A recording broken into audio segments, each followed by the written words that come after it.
morning, Mr. President.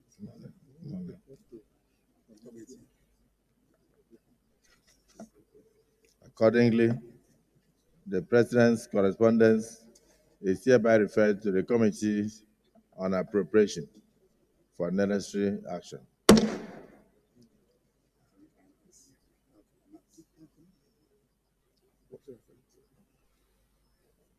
Let me, yes, both Committees on Finance and Appropriation. Let me welcome the staff and students of JPEG Star Academy in Lugbe in Abuja.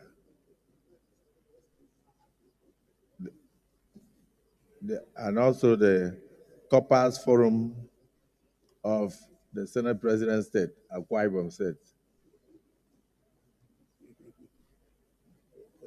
They are serving in Abuja, and the youngsters from Lugbe are also in the chambers in the gallery to observe the state Senate proceedings. I want to wish all of you fruitful observations of today's proceedings. And may God take you back safely on your return journey to your destinations. You may be seated.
a point of order, let me felicitate with the following distinguished senators who celebrated their birthdays while the Senate was on a short break. Distinguished Senator Nasiru Sani Sangodaura was born on the 23rd day of January. I will mention the year. Congratulations. Distinguished Senator Excellency Dixon Seraki Dixon. Seraki Dixon. Seraki Dixon was born on the 28th day of January. I will mention the year. Congratulations. Distinguished Senator Abubakar Abdulaziz Yari happens to be the birthday mate of Seraki Dixon, 28th day of January. Distinguished Senator Igbisagba Emmanuel Olajide was born on the 2nd day of February. And distinguished Senator Benson Friday Kobowe was born on the 3rd day of February, a day after Igbisagba. So I want to say happy birthday to all of you on behalf of the 10th Senate of the Federal Republic of Nigeria. And may God Almighty grant each and every one of you many more years of good health, prosperity, and endeavors and ability to serve your nation.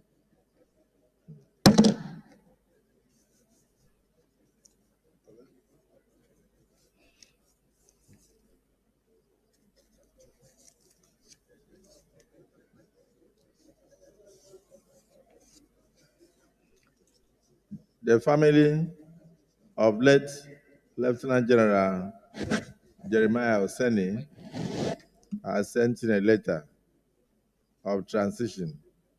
So I would like, I'm sure that will be handled by the leader of Plateau, His Excellency Simon Lalong, but we'll give you the opportunity in a short while. And then, of course, we have another major announcement of an earthquake movement from the smaller parties, particularly the opposition to the All Progressive Congress of Nigeria, so far the largest party in Africa. And after Lalong, I will take that. From the clerk of the Senate, this is to inform Your Excellency that the clerk of the National Assembly has conveyed the approval of the National Assembly on the appointment of Honorable Ibrahim Zagari Sarina to replace Honorable Abdullahi Atta as a commissioner in the Public Complaints Commission, representing Kano State. This appointment takes effect from today, Wednesday, the 5th day of February, 2025.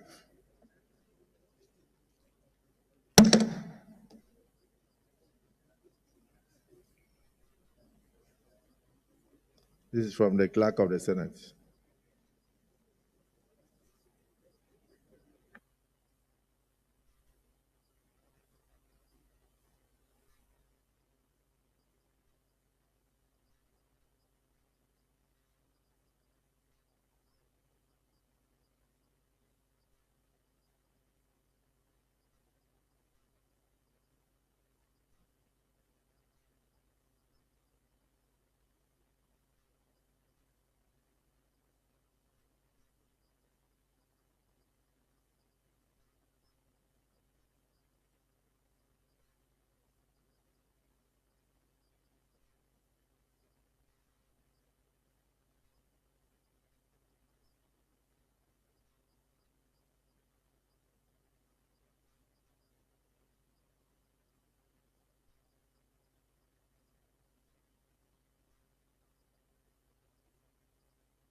And a lawyer. And a lawyer. There's the nomination of Honorable Yusuf Abdullahi Atta to replace the earlier commissioner in the Public Complaints Commission is hereby referred to the nomination of the nomination of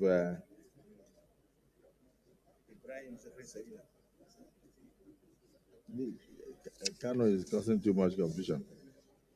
Ibrahim Zakari Sarina to replace Abdullahi Atta is referred to the Committee on Public Petitions, the Senator Naida, to report back to the Senate in 1 week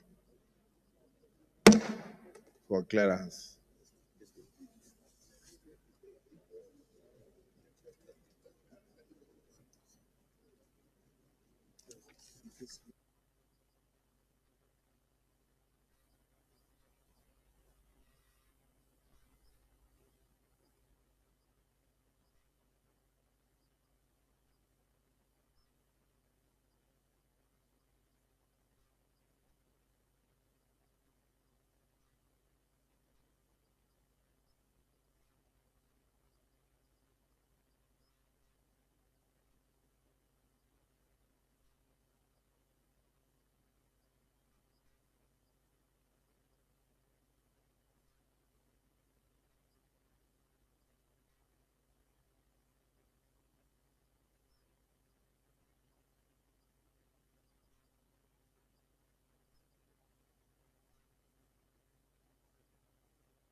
Yes.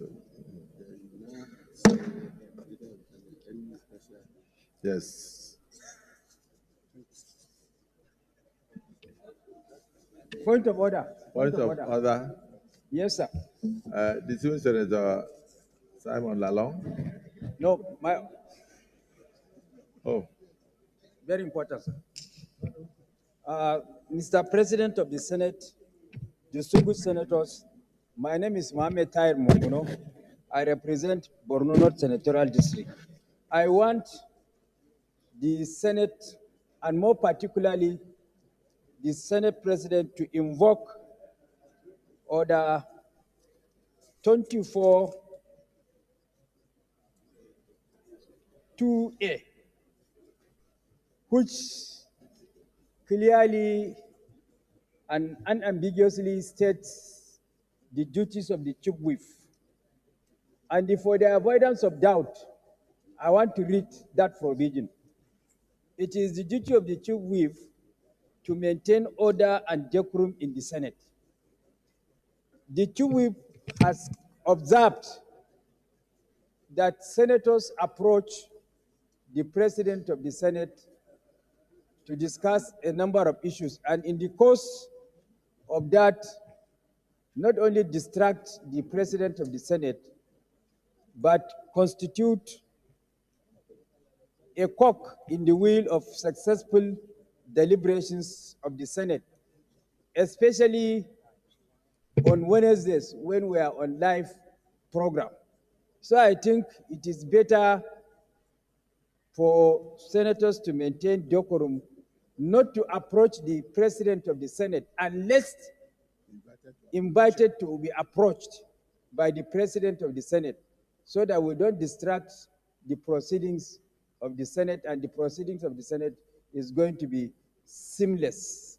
In fact, in the House of Representatives, when I was the chief whip, it is clearly stated in our rules that before you even approach the speaker, you have to seek for permission from the chief whip before you approach the speaker. And most of the time, I refuse to exercise that discretion to allow members to approach the Speaker of the House of Representatives. I don't know whether we could equally amend our rules to make it that the Speaker, all senators should approach the Chief Whip before they approach, seek the permission from the Chief Whip before they approach the Senate President. Point of order. Distinguished Senator Tahir Mongunu, very respected Chief Whip and experienced legislator. You just mentioned something about the House of Representatives, and then you mentioned something about the Senate. The rules are slightly different, but your request that we should amend the rule to enable them to seek permission from you before coming to see me, I think it sounds quite interesting. But therefore, your observation, your point of order is noted. Yes, Senator. Point of order. Thank you, Mr. President. Mr. President, I have a point of order. My name is Simon Lalong, representing the people of Plateau South. And my point of order, my order, is premised on Order 41, Sub Rule 1, and Order 51. And with the permission of Mr. President, I can go ahead and read or summarize because I know the rules of it. I thought you would come under Order 42, personal explanation. No, it's 41, sir. 41, information to you, and then you are waiving the opportunity for 42. Okay. Whichever, as the Senate President orders.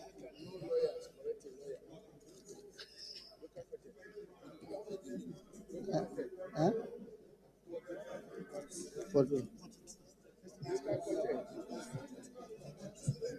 42.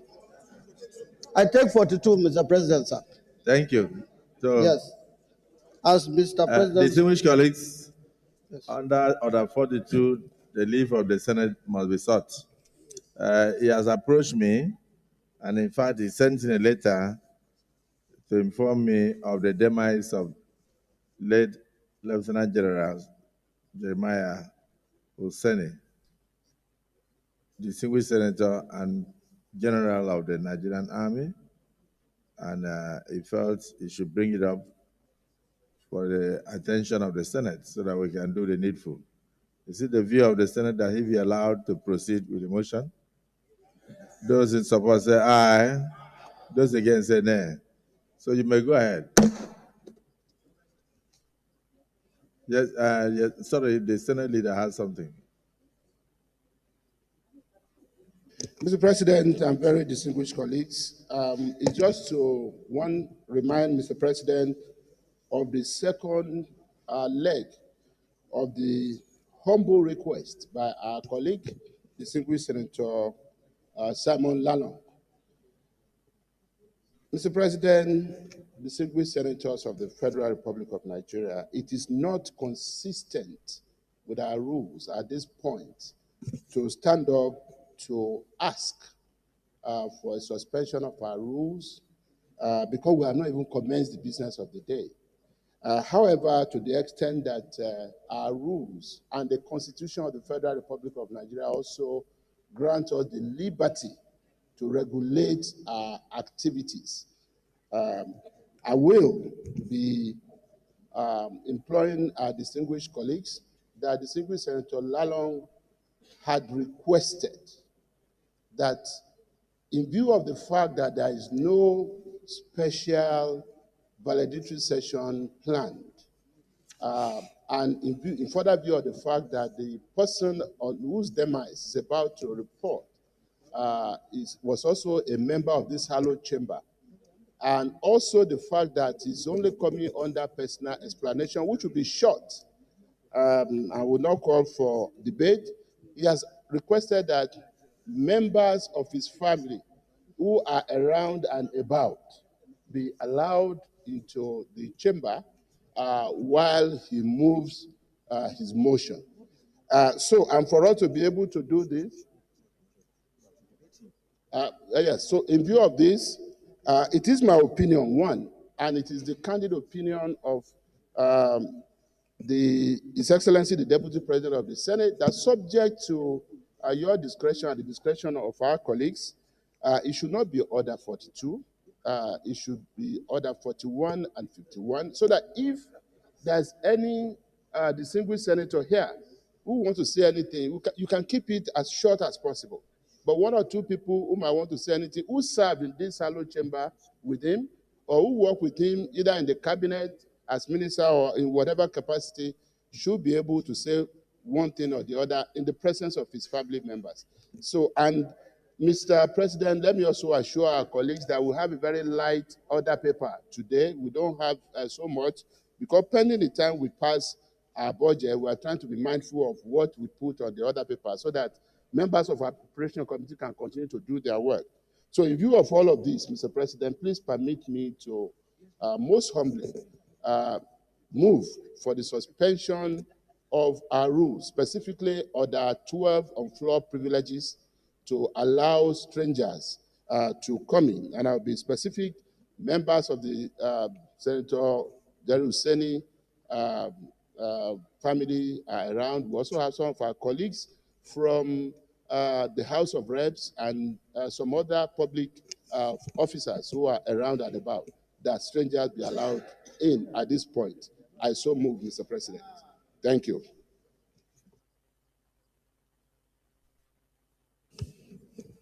Mr. President, distinguished colleagues, I rise to second the motion, ably moved by the Senate leader, to allow our colleague come under Order 41 to enable other members present here to make contributions, if any. I so second. Well, the distinguished colleagues, the Senate leader has brought to our attention that this is not the normal procedure of the Senate, and he has made a request that we suspend our rules in line with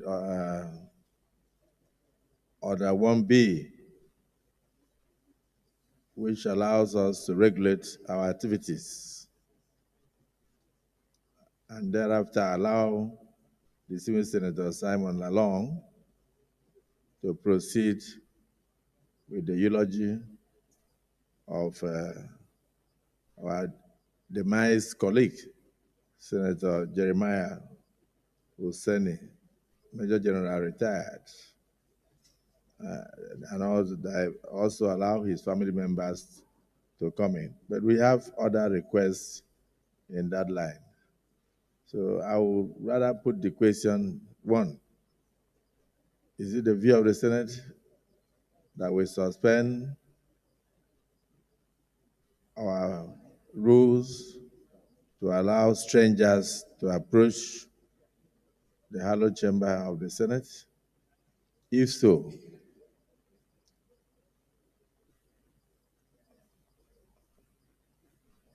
we have two issues, one of which has just come to my attention now, which is a major movement from Senator Alero's party to, to, to the All Progressives Congress, the party that is expanding its rules. And the request I have before me is that the senator wishing to do so also brought his wives to accompany him to the hallowed chamber of the Senate. Information, Those Mr. in President. support that Mr. we President. suspend our rules and allow strangers to approach the chambers, one from the family of late distinguished Senator General Husseini, and also from the impending earthquake movement from the opposition party. Say aye. Those again say nay. I can hear the ayes have it. So the Senator Simon Lalong, the family of late General Seneca moving, Okay. and then the family and the wives of the intending defectee can also move into the chambers. I so rule. So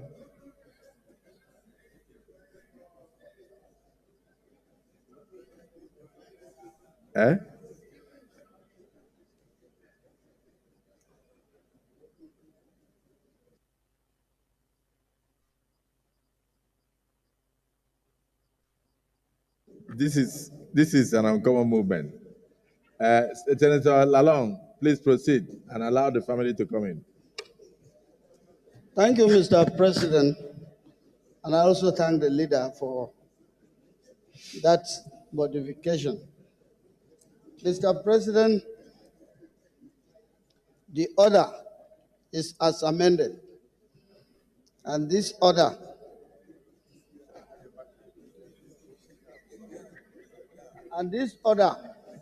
was also co-sponsored, I must say, by several. But this entrance is also net.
Order, please. Distinguished senators. Order, please. Distinguished senators, resume your seats, please. Resume, Senator Simon Lalong. Your time is almost over. Resume your seats, please. Senators in session, please resume your seats.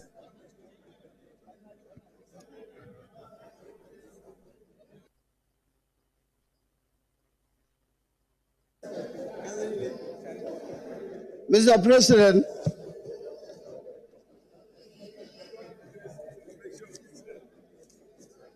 Mr. President, I am protected. Buhari,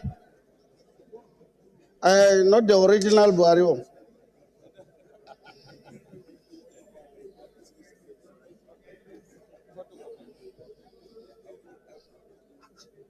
Mr. Senate President, Wadada. Address the chair. Go ahead. Thank you, sir. Mr. President, thank you for the privilege. Mr. President will even like to know that the two orders are in my favor. Both the one to eulogize our leader and also the one for Ned. Because Ned is coming to a house. I asked him whether he was coming through the window. He said he's coming through the door. I said, at the DG campaign, he has not told me, but he has formally apologized. So I take him through the door. But on a serious note, Mr. President, today's motion is co-sponsored by Senator Dickett Plank, Senator Onao Ogoshi, Senator Adams Oshomole, Senator Wadada Aliu, Senator Pam Dachu, Senator Emoswen N. Bernard, Senator Ede Dafinone, Senator Joel Ewo Mazuno, I don't know how to call that name, and Senator Ned Woko Munir, and Senator King Gibbon. All these two groups, because the deceased senator was the governor of the old Bendel, comprising of Edo and Delta. And he was also the Sardona of Plateau and Nasarawa. He was the minister for FCT. Mr. President, certain that Senator General Jeremiah Timbut Husseini, DFS, FFS, PSS, MNI, CFR, the Sardona Plateau and Nasarawa passed away on Thursday, January 23rd, 2025, at the age of 82, following a protracted illness. You also note, Senate will note, that the late Lieutenant General J.T. Husseini was born in the present-day Lantang North local government area of Plateau State on the 16th of February 1943 to late Malam Husseini and late Mama Dorkat Husseini. Senate will also note that Lieutenant General Husseini joined the Nigerian Army in 1962 and therefore had a distinguished military career where he achieved, among others, a diploma in military transportation from the United States Army and went through notable institutions, including the British Army Apprentices College, Chepstow, UK, Command and Staff College, Jaji, and the National Institute for Policy and Strategic Studies School, JOS. He was a fellow of the Nigerian Institute of Management and also fellow Chartered Institute of Transport, UK and Nigeria, and distinguished fellow of the War College. Senate will also note further that during his many years of meritorious service in the Nigerian Army, he held various military and political appointments before his retirement. He was the Director of Supply and Transport of the Nigerian Army, the Director of Ordnance Services of the Nigerian Army and the Quartermaster General of the Nigerian Army. He coordinated the establishment of the Nigerian War College, now Defense College, and became its pioneer commandant. You recall that Lieutenant General Husseini received many military decorations, including the Distinguished Service Star, the Forces Service Star, the Long Service Medal, the Defense Medal, and the Independent Medal. And also recalls that on the political scene, he was the chairman of the Nigerian Railway Corporation. He was military governor of all Bendel State, now Edo and Delta State. And he was Minister for Transport and Aviation. He was the coordinator of movement for defense headquarters from Lagos to Abuja in 1993, and the Minister for Federal Capital Territory from December 1993 to August 1998. While in the FCT, he was appointed chairman of the National Traditional Rulers Forum and Leaders Sector. It was also recalled that despite being a thorough soldier throughout his career, his friendly and social disposition, both within and outside military cycles, earned him his affectionate nickname, well known over Nigeria and beyond, Jerry Boy. Aware that during his foray into partisan politics, after he retired from the Nigerian Army, Lieutenant General J.T. Husseini became the Deputy National Chairman North of the All Nigerian People's Party, ANPP, 2003. He was also the founder and chairman of the Democratic People's Party, DPP, and he was a senator representing Plateau South Senatorial District from 2015 to 2019. He was the governorship candidate of the People's Democratic Party in Plateau State in 2019 election, during which he earned the name Baba Metuo, meaning the food giver. Yes, he contested with his son, and at the end of the day, he worked with me when I won the election throughout my tenure. I'm grateful to him.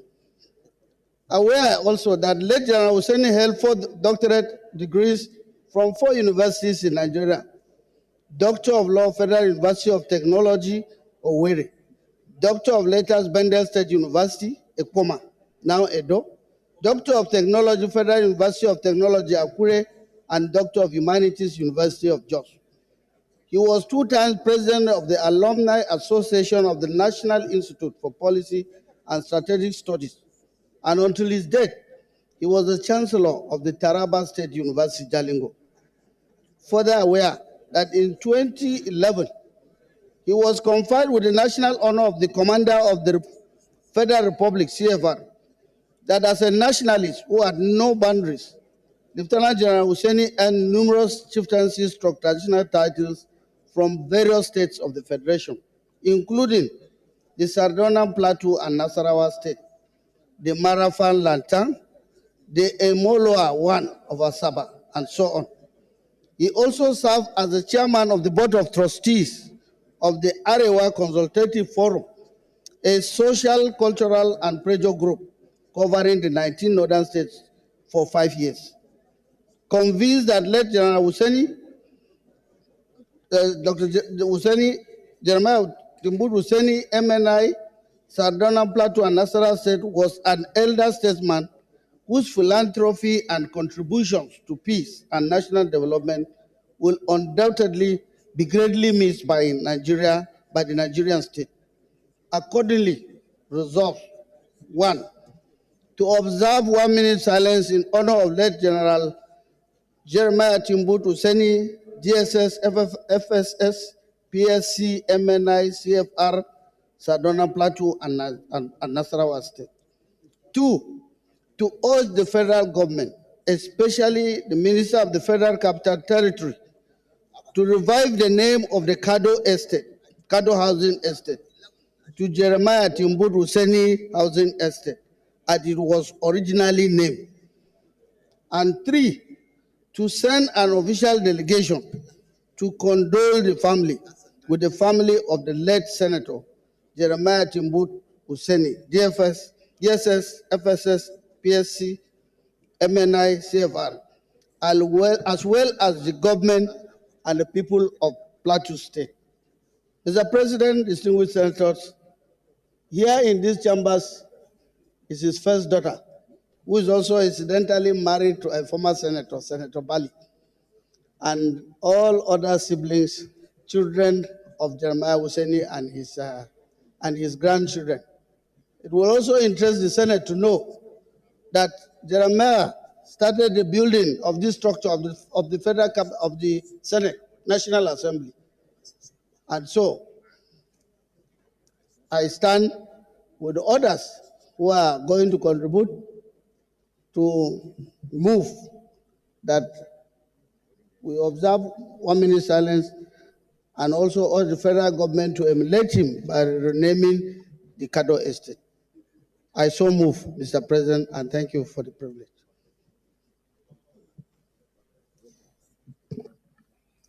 Distinguished Senator Nengi. Thank you very much, Mr. President. My name is Senator Abdul Ningi, and I represent Bauchi Central of Bauchi State. Mr. President, it is with heavy heart that I stand up to eulogize our famous President and Chairman of the Nigerian Hockey Federation, spanning between 1979 to 1985. I have listened with rapt attention the eulogy from Senator Lalong. I think he did a very good job on that. And let me say, for a start, Jerry Boy, an officer and a gentleman, I came to know him while I was at the university in my first year as the chairman and president of the Nigerian Hockey Federation. The first impression you derive from Jerry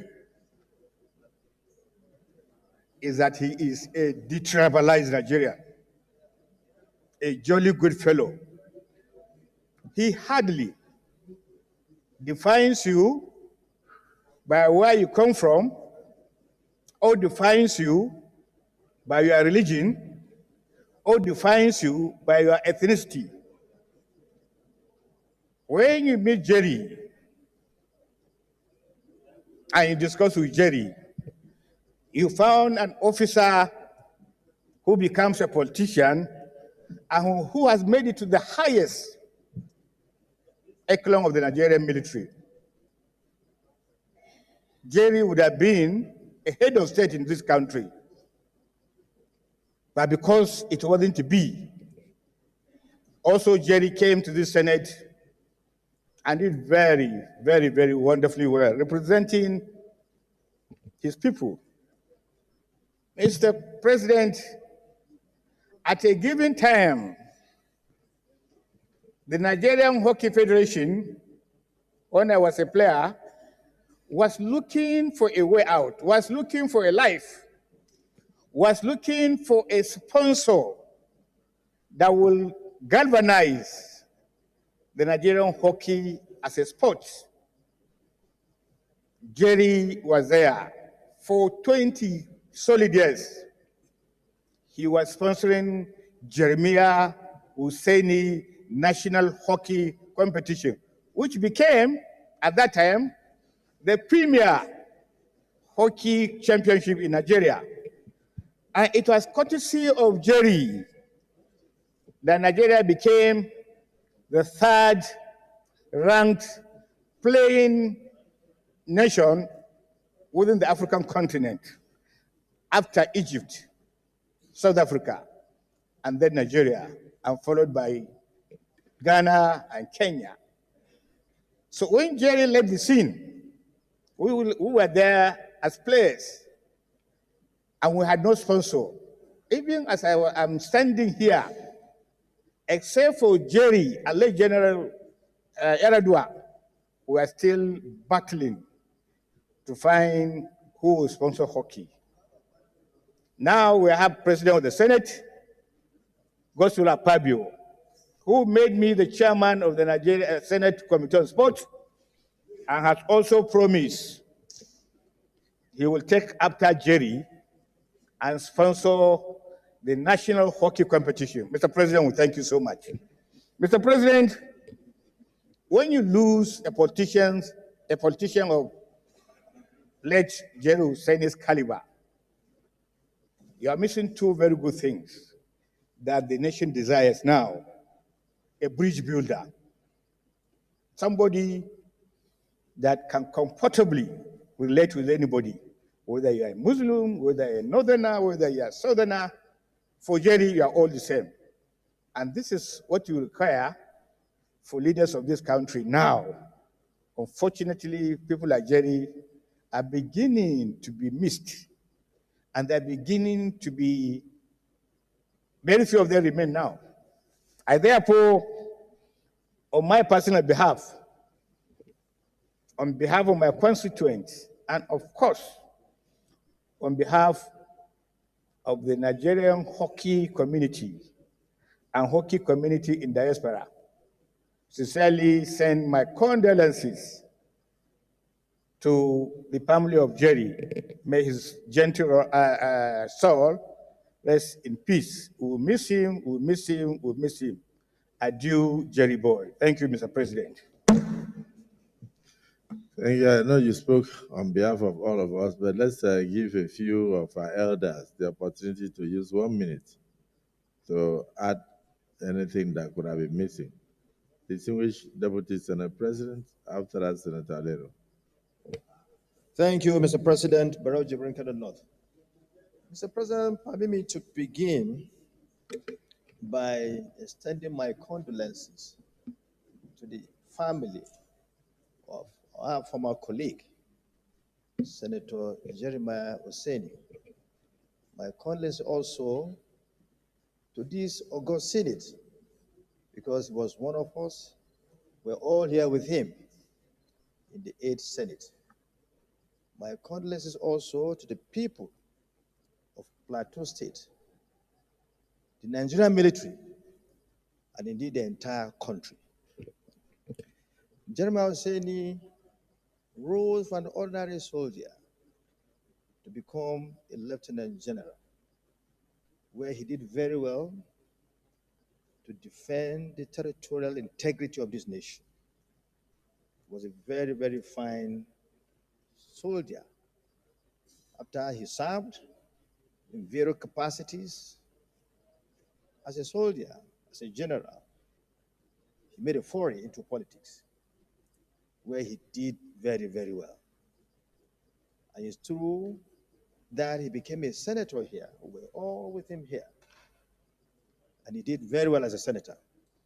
Not to mention all other things he did, because that have been mentioned in the presentation of our colleague, Senator Lalong.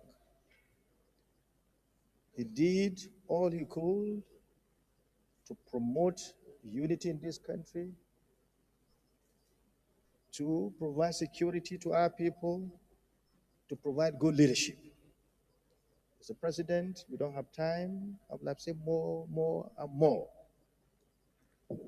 All I need to do now, in line with your directive, is to call on our leaders to emulate the virtues of our colleague, our former colleague, our late colleague, Lieutenant General and Senator Jeremiah Hussaini. And also pray that may God give the family, and of course all of us, the Nigerian military, Nigerians, the fortitude to bear his loss. Thank you, Mr. President. Distinguished Senator Alero. Thank you, Mr. President. My name remains Muhammad Adamu Alero. I represent Kebbi Central. Mr. President, let me join my two colleagues who have earlier spoken to first and foremost express my sincere condolences to the family of the deceased and also to the government and people of Plateau State for losing a great Nigerian, a nationalist, and a very passionate leader. I could recall General Oseni took over the leadership of ACF when peace was badly needed in the 19 northern states. And he did his very best to ensure that the unity and stability of the 19 northern states remain, remarkable. He achieved a lot by reconciling various ethnic groups that were in war with each other. And as a military governor of old Bengal State, he did quite a lot. He achieved a lot of infrastructural development in the old Bengal State. And he laid foundation for the development of the old Bengal State, and many of us could remember what he has done. And as a minister of Federal Capital Territory, he did quite a lot. In fact, the Kado Estate, my colleague mentioned, Senator Lalong, was built during his tenure. And he started the building of the largest estate in West Africa, that is Gorimpa. And up to today, it remains the largest estate in the whole of West Africa. And many civil servants were housed in that estate. During the monetization exercise, many people benefited from the sale of houses at that time. And we remember him also as a soldier who fought for the unity and stability of this country. He served the country very well. As a senator, he was always very passionate about the unity of this country. And he contributed a lot in the development of education in Nigeria. I remember he sponsored so many bills relating to education. So there is no way such a leader will go without mentioning his contributions.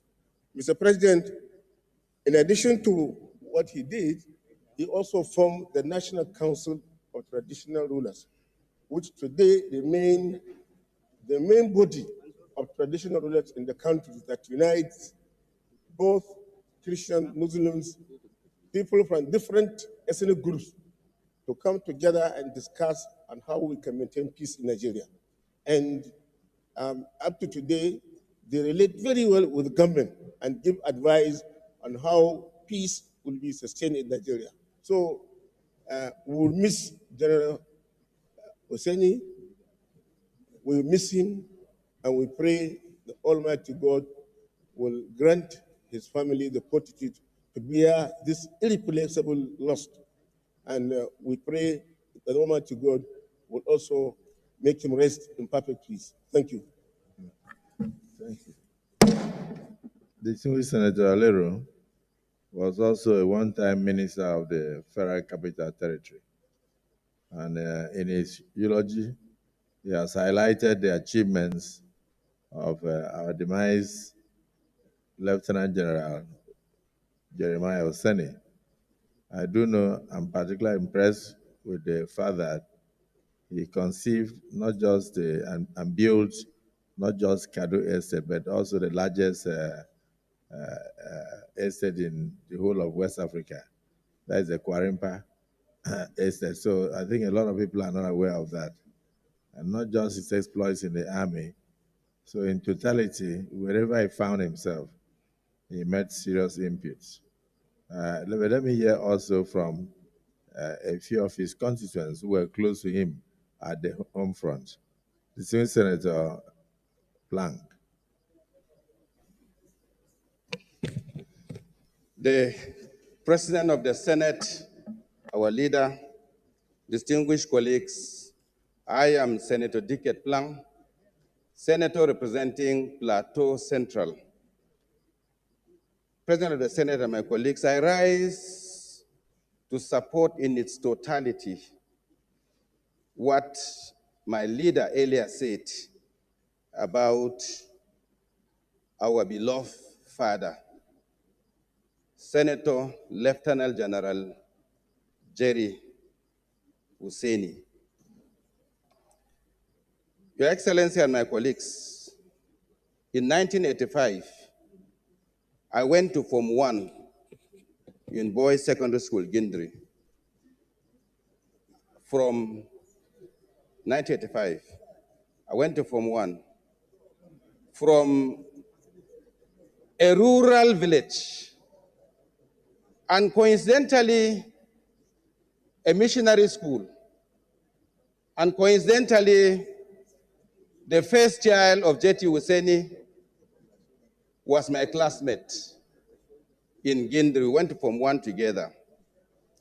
And because of her being my classmate, I saw convoy for the first time in my life when JT came to visit his daughter in Gindri as governor of Bendel State. The loss of JT, I won't talk much as those he has worked with, but for those of us back home, there's a tribute about him that we need to learn from: humility. JT's with humility translate to his children. If you see his children, sir, you won't know they are JT's children. JT was a giver, like yourself, Your Excellency. He was a giver indeed. The same thing flows down the children.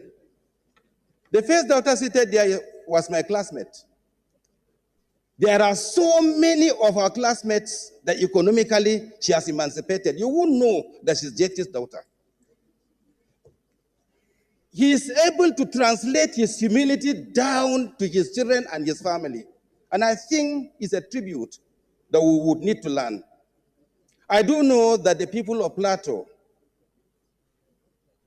we will really miss him because his connectivity outside Plateau that has positive impact on the people of Plateau cannot be explained, cannot be quantified.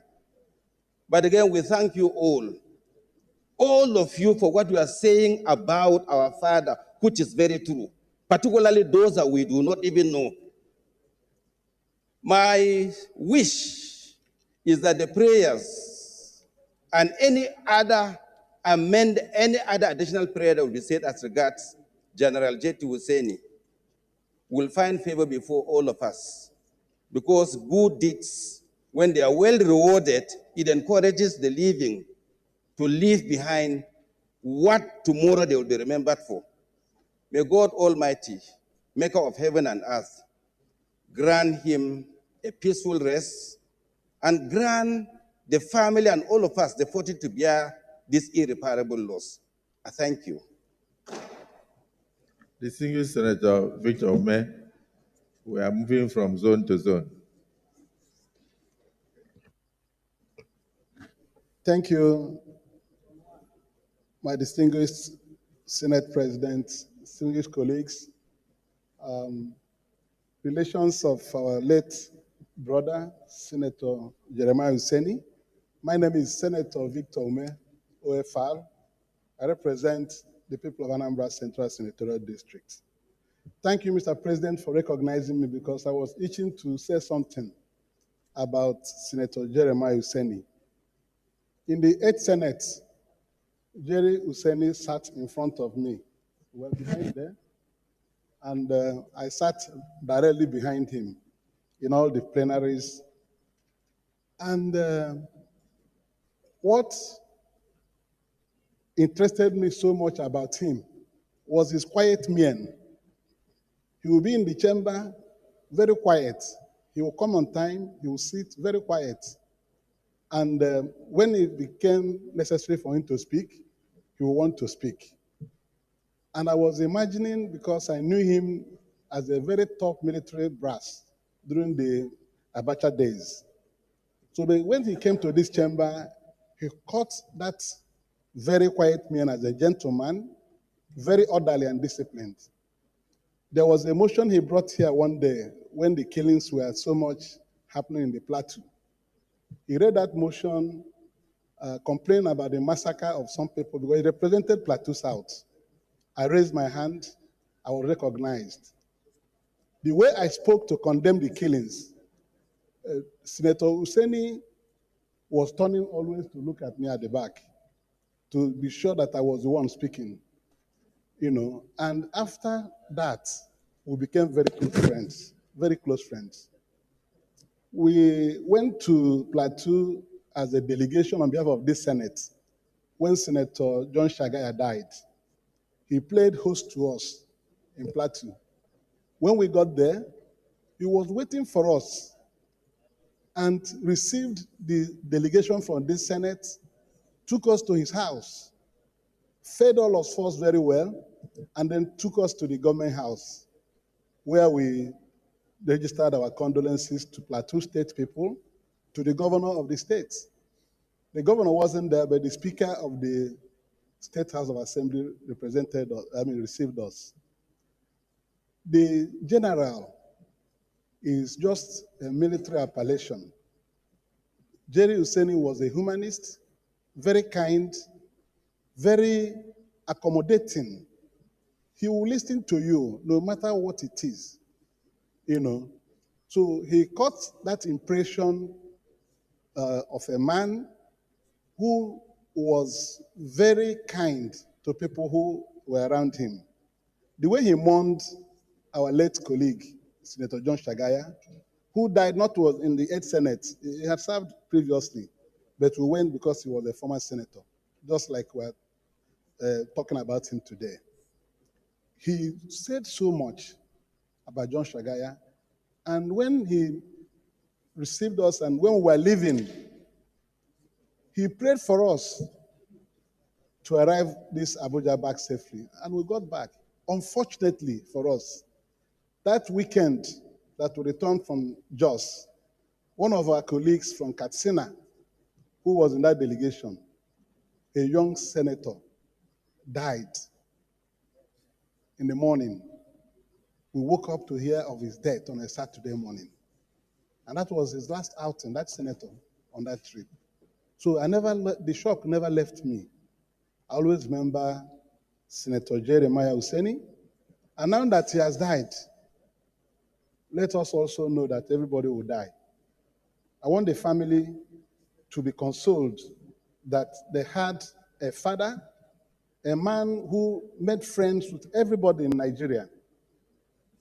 As Minister of the Federal Capital Territory, I'm aware that most of my people got land in Abuja here through him. He was very detribalized in his approach to dealing with Nigerians. So I want to say, Mr. President, that as a senator, we've lost a great senator who was a great ambassador of this chamber when he didn't come back. We are lucky to be here again on the 10th Senate. But if we were to be here, he was somebody who will always calm everybody down. I wondered if he was a military man at all.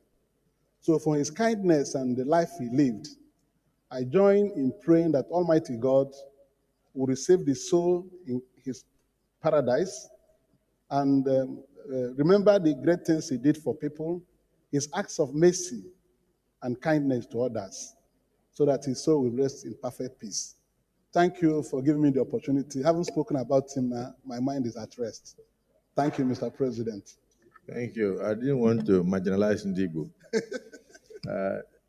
Distinguished Senator Jimo Ibrahim, the Southwest definitely has something to say. Thank you very much, Your Excellency, the Senate President, my distinguished colleague. My name is Jimo Ibrahim. I represent the good people of Ondo State.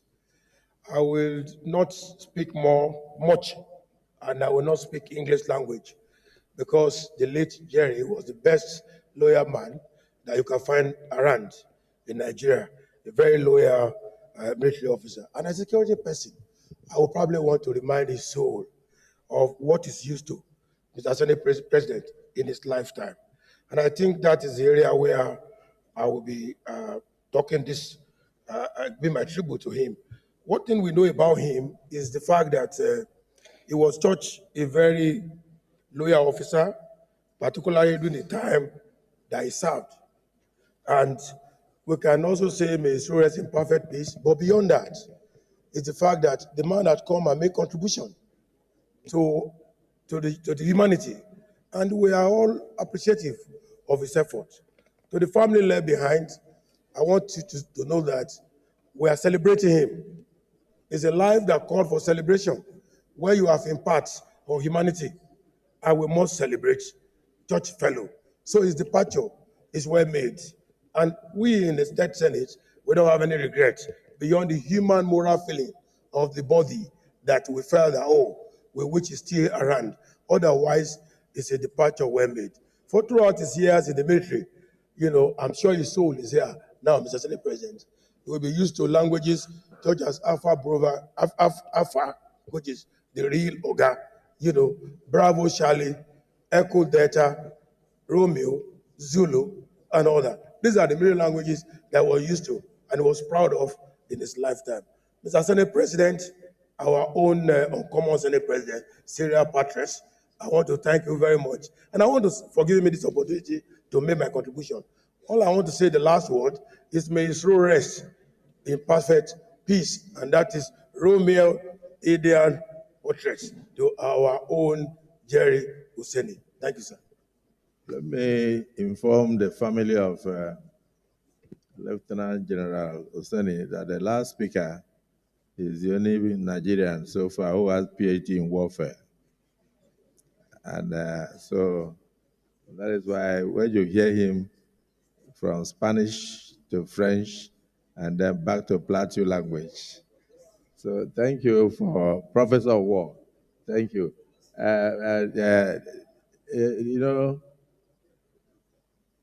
Jeremiah Husseini was also an administrator and a governor.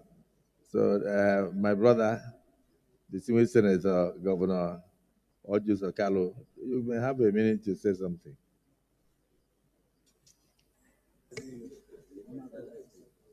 Thank you, Mr. President. I think I don't need to speak much because I think all the children of Jeremiah Husseini knows that I was very close to their father from when he was Quartermaster General of Nigerian Army. And General Abacha, Jumai, Asabe, they are there. General Abacha introduced me to General Husseini, and we became family. When in the early mid-80s, whenever I'm here in Abuja, from Lagos, he came to Abuja. I go to their house. They give me a car at the airport. They send food to me. The late wife was like my mother. I was almost a member of this family. This man is so kind in his person. Anything that happens in my village, he will come there. And when they told me he died, I didn't even believe it. I went to see Jumai and Asabe and the husband, our colleague, Senator Bale, because Jumai is now Mrs. Bale. So a man like Husseini, when they did a military coup, this man refused to be a head of state and succeeded to another person. This is the kind of man you are talking about. It happened in the military, as the military people. He said, no, I will not succeed my friend Abacha. Let them choose another person. He was senior to General Absalam, and he appointed General Absalam to be head of state. And this is the kind of man. I don't want to talk about Jeremiah Husseini because he was an easygoing man. He was a man that loves Nigeria. He was a man that loved people, the people's person. So talking about him is not just the right thing to do. It's just for me to say, may his soul rest in peace. He was a good, jolly good fellow. He was committed to humanity. He was committed to friendship. He was committed to anything you can do. Some of us, it was the general that put us in business. That is the truth. When he was quartermaster general. So I cannot write my history. There are few Nigerians I can't write my history with it, without. General Husseini, General Abacha, General Babangida, General Absalam, and a few of them, and Professor Jibril Aminu. It cannot be completed without putting this. This is a man that when he was Minister of Federal Capital Territory, he gave out land freely. All the properties I owned here, allocation were done when he was Minister of Federal Capital Territory. So I want to say it's as many as possible. His family should bear the loss. And yes, I declare my assets. I'm a good Nigerian. So I said, may his soul rest in peace. And God will guide him wherever he is, because he's a good man. And God will be with all of us until we meet again with him. Thank you, Mr. President, for this honor. Thank you, distinguished Senator Joseph Kalu. And I hope Nigerians will hear and be kind to his children the way he was kind to all Nigerians, irrespective of tribe. Senator Wadada, you said you want to take 1 minute to just mention the things he did for you. Thank you so very much, Mr. President, distinguished colleagues. I remain Senator Ahmed Wadada Aliyu, Sarkin Yakin Kefi, the famous horse rider. Talking about Senator Lieutenant General Jeremiah Husseini is talking about my father. What's going on here now has evoked two memories to me. The memory of the relationship between my late father and Jeremiah Husseini. That relationship led to my first financial breakthrough in life was courtesy of the land Jeremiah Husseini allocated to my father here in FCT. Yes. May the Lord reward him abundantly for that. Whatever I did to it was mine. Now, talking about late Jeremiah Husseini as a leader, listen to me on this. Because I was bred on the plateau, we never knew, and all my contemporaries do not still know boundaries on religion or ethnicity. We had no boundaries.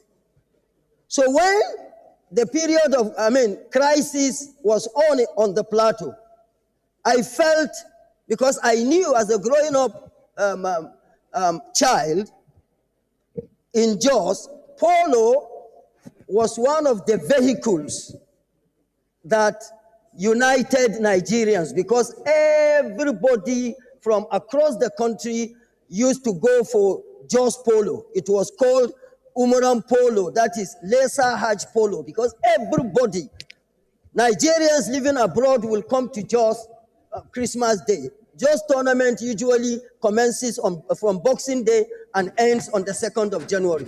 So I felt I should leverage on that to create peace or to restore peace on the plateau. So I went to my father, late Jeremiah Husseini. I said, sir, I will want you to take the position of first vice president of Jos Polo Club. He said, for what? I said, so that we leverage on your goodwill to bring people back together. He said, that is a fantastic idea, but I have not been a lover of polo, and I don't think I have the time. But I'm going to call my brother. He called the late Shagaya, and late Shagaya accepted to be the first vice president of Jos Polo Club, and I was the second vice president of the Jos Polo Club we organized the first polo peace tournament on the plateau under the stewardship. Then Governor Jang was the governor, and he was deputized by my sister, Pauline Tallinn. We had that tournament, and it gave out the results that we needed and required. That is on polo, leveraging on sports, to unite the people. And he was very much available. He supported it financially with some good amount. Now on politics, and that was the last time I spoke with him. When I won my election under the Social Democratic Party, he called me and said, "My son, you know what informed your victory?" I said, "Sir, I am not clueless as to what informed my victory, but hearing from you will add so much to me." He said, "It's because you kept your relationship with the people. Otherwise, SDP isn't a party to talk about within your senatorial district.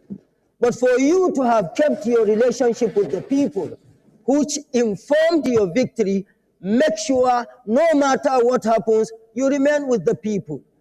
I said, "Thank you very much, sir, and this is so highly appreciated. I will come home." I never got to go home. During the last polo tournament in Jos, I visited our mother, Ajia Ladi Nimlang, and we discussed the politics on the plateau.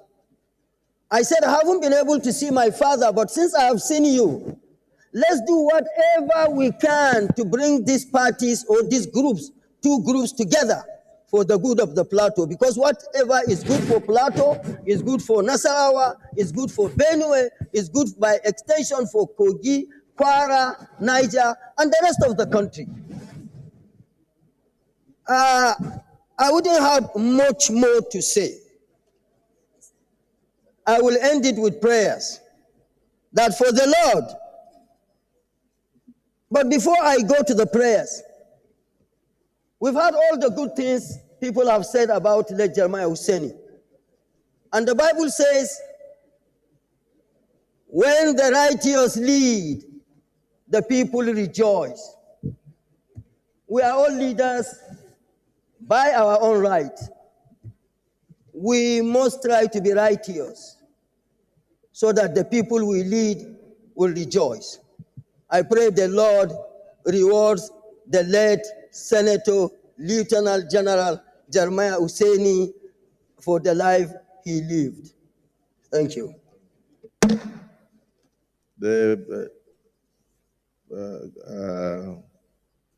House Rider, thank you for your submissions and for the fact that,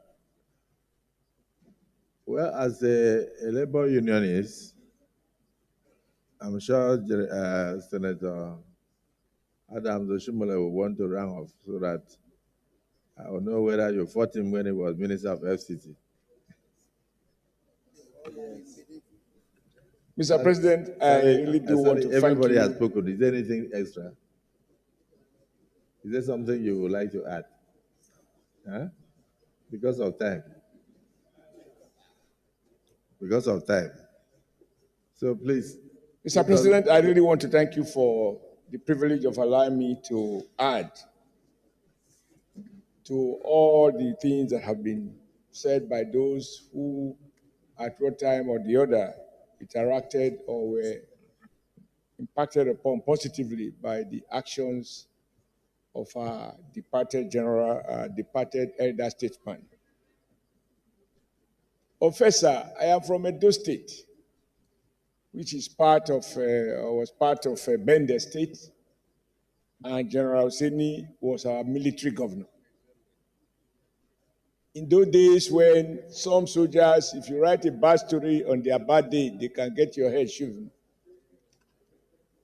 General Husseini, though a military governor, was so sociable and approachable that young and old in Benin referred to him as Jerry Boy. Even those who are much, much younger than him. That is how humble and humane he was.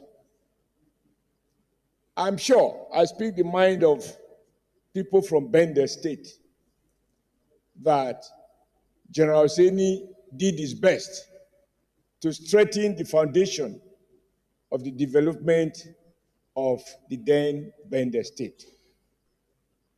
But since Mr. President reminds me that I'm a union leader, how many strikes are organized against him? My recollection, sir, is that General Seni was a friend of our movement when I was deputy president of Nigeria Labour Congress. He was known by everyone who was close to the military government then that he was one of the close confidants of late General Abacha, Sani Abacha. And when General Abacha decided to dissolve, to proscribe the Nigeria Labour Congress, we were informed by General Seni, confidentially. He called my president and he said only one person should accompany him. And my then president, Pascal Bafia, also now of blessed memory, asked me to join him. And he told us we are in trouble. Whoever we can talk to, and he suggested a few names to us, we should go and do whatever we can to reach out to the then head of state, General Abacha, not to proscribe the Nigeria Labour Congress. But there were forces pressing that NLC be proscribed. We didn't seem to believe it, but we tried to make contact here and there. But within the next 24 hours, the Nigeria Labour Congress was proscribed and all of us were demobilized. Now, what I think is important here is that General Seni felt that it would be wrong to dissolve all the most potent civil society organization in Nigeria, even other military role. And he took the risk of sharing a privileged information with us, hoping that that will help us to run around and cause General Abacha to change his mind. Even though in the end, NSC was proscribed, but Oseni will be on record as one of the senior generals who were opposed to that move. And therefore, seeing the family here, we are all reminded that he or she who was born will die. What will never die is what we did while on earth. For those who do good, they will be remembered for their goodness, and those who thrive in wickedness will be recorded in their favor. General Seni was sociable. He didn't rule with iron feet. I had the privilege of visiting FCT ministry, not to ask for land. He never gave me one. I never applied for one. But each time we wanted to talk to the president, the head of state, and we don't have access. Once we approach him, he will tell us he will do his best. And I think the most important one he did for us was when we tried to seek audience with General Abacha to pressurize him to release the late MKO Abiola, who was under detention. And we could not get that access. General Seni helped to facilitate that access. And we met with the late General Abacha. Although he didn't solve the problem, what is important, that he cared, he believed that the more voices that are there to pressurize General Abacha, perhaps Abacha might just change his mind. He never changed his mind, but Oseni did his best. May his gentle soul rest in perfect peace. Senator Sani Musa. Thank you, Mr. President, and my distinguished colleagues. Today we are here pouring tribute to a man of compassion, dedication, commitment, and honesty. Jeremiah Oseni is a father to me because he did everything to a person who stood as my father, the then Director of Engineering Services in the FCDA, Engineer Aladi Suleiman Kefi of blessed memory. Mike crossed Jeremiah Husseini first during the 1 million man march in Abuja, because I was one of the organizers.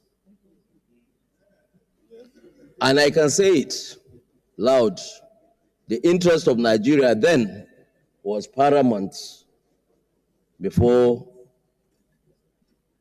the general. Was the one you organized, was it for Nigerians or for the military? We did it for Nigeria. Not for the military. We did it for Nigeria. Okay, so go on. We did it to support democracy in Nigeria. So Jeremiah Husseini became very famous in Abuja because nobody have come across him with his application seeking for plots, and he will not approve that plot. Anybody that says that, we should go back and check.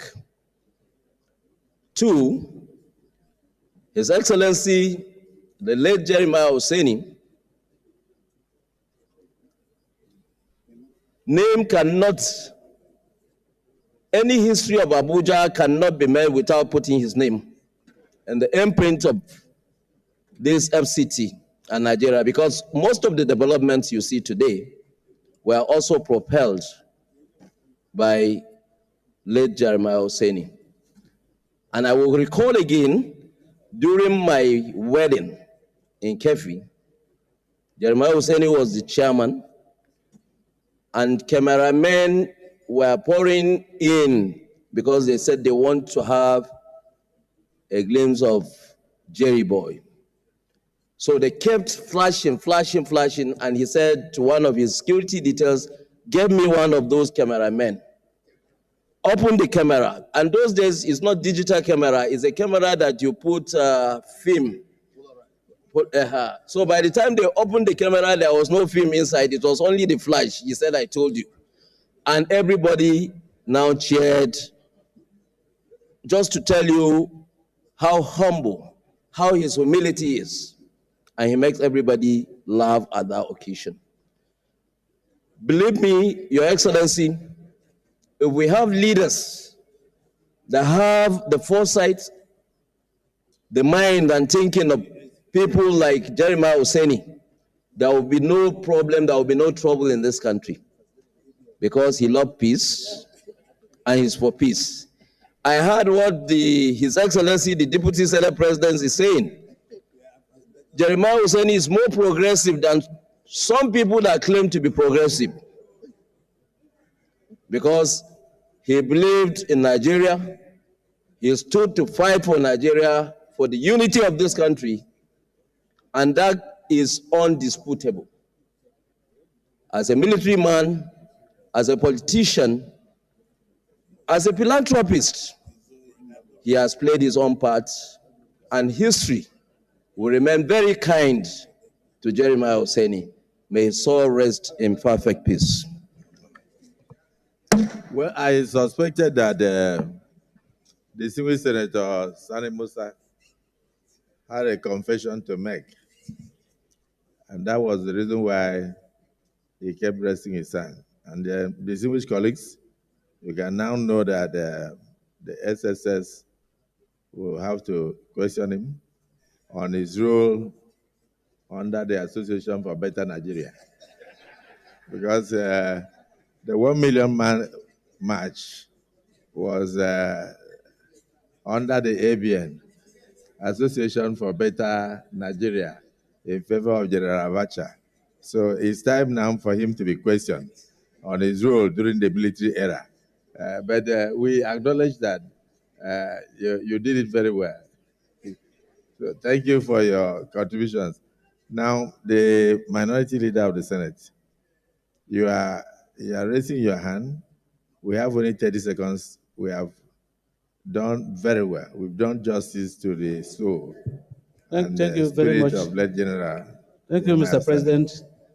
Distinguished colleagues, I want to say that today, in spite of the sad situation in which we find ourselves, I am very elated. Elated because the man in question even sadly has left us, is a prominent and illustrious son of the Benue Plateau set. And so I just want to simply say that Nigerians, I thank you, because across the aisles, you have expressed very kind sentiments on one of our brothers. And I thank God for the family. I thank God for those of us who also come from that part of the country, that this person, that everybody has sung praises of his name, even in death, comes from our place, comes from the place that we come from.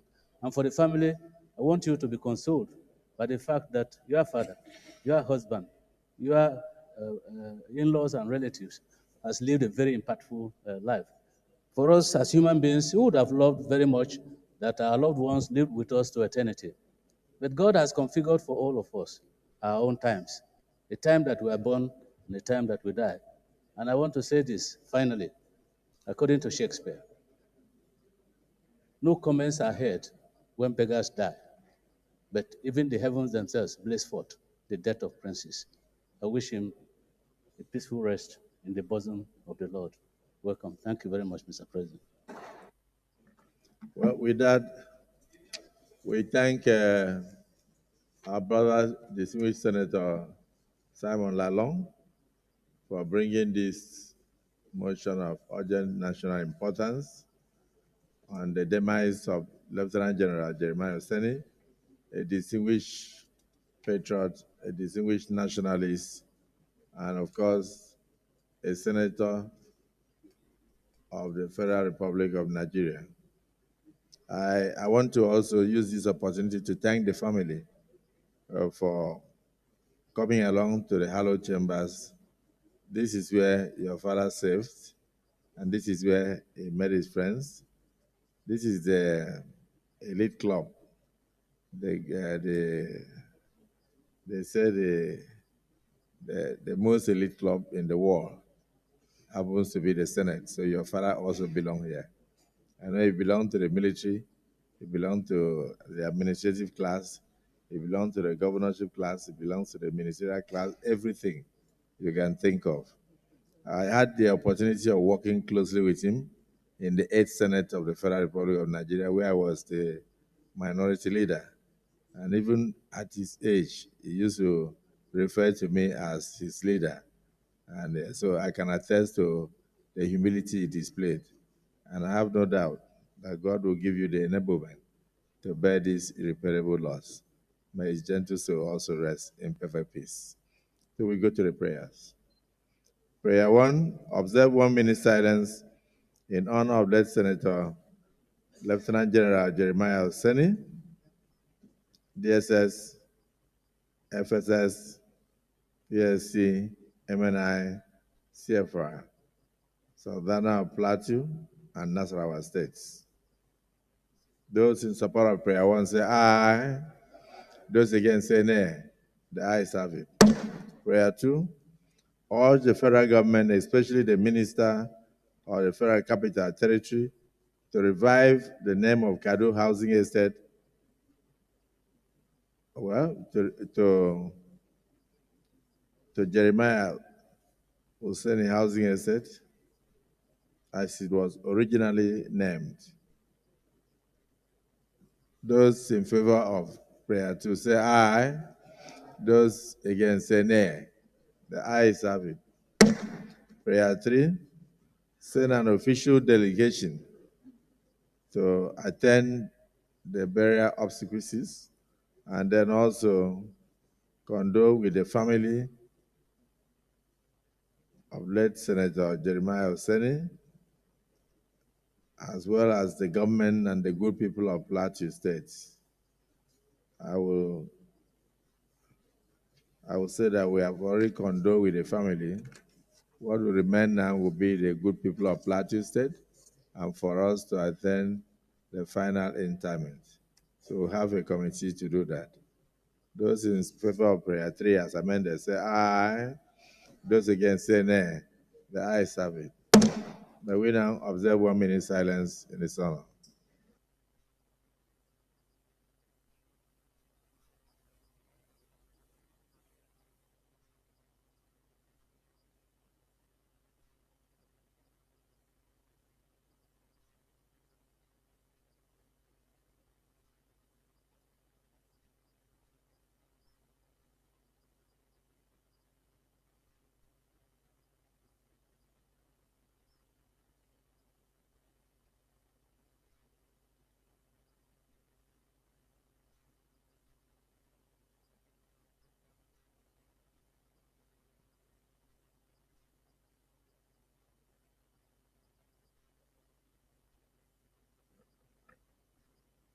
May the soul of distinguished Senator, retired Lieutenant General Jeremiah Seni, rest in perfect peace.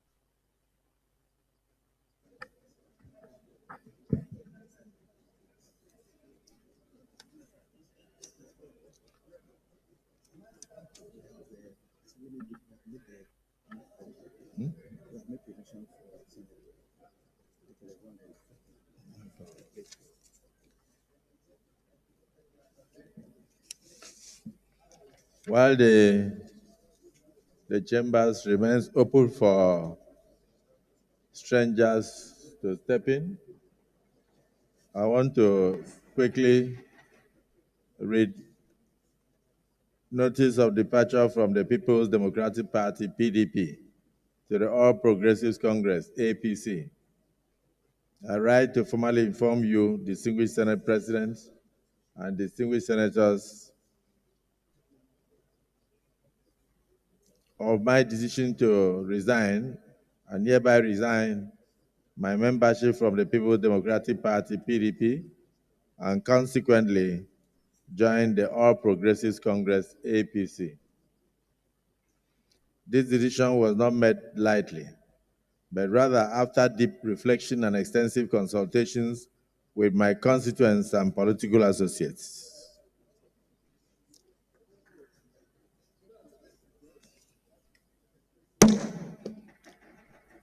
And stakeholders across Delta North Senatorial District and the South-South part of Nigeria. The People's Democratic Party, PDP, as it was known, once stood as a formidable platform for democratic participation and national development. Unfortunately, it has been engulfed in persistent crises, ranging from internal divisions to lack of clear leadership and direction. These unresolved conflicts have weakened its ability to function as an effective opposition party in Nigeria, thereby threatening the very fabric of our democracy and threatening my future as a political patriot. Mr. Senate President, democracy thrives on a strong and credible opposition that keeps the government in check, promotes accountability, and ensures that the voice of all Nigerians, or the voices of all Nigerians, are heard. The continued deterioration of the PDP through various crises raises serious concerns about the future of multi-party democracy in Nigeria. If urgent steps are not taken to address this national emergency, Nigeria risks sliding into a dangerous one-party system, which history has shown to be detrimental to governance and national stability. In view of this, I urge the Senate to take this matter seriously by setting up an ad hoc committee to investigate the crisis within the People's Democratic Party, and hereby recommend, and I want to read that again. In view of the need to maintain multi-party democracy in Nigeria, I urge the Senate to take this matter seriously by setting up an ad hoc committee. It did not suggest who should head it, so it didn't mention Senator Abaribe, to investigate the crisis within the People's Democratic Party and even go ahead to recommend a way forward in order to safeguard opposition politics in Nigeria. This ad hoc committee, should examine the root causes of the PDP's political internal implosion and engage relevant stakeholders and propose reforms that will ensure the survival of a viable opposition in Nigeria after the demise of this PDP. I remain committed to serving the people of Delta North and contributing to the progress of our dear nation. Accordingly, I hereby request that my new party, the APC, accepts me into their fold and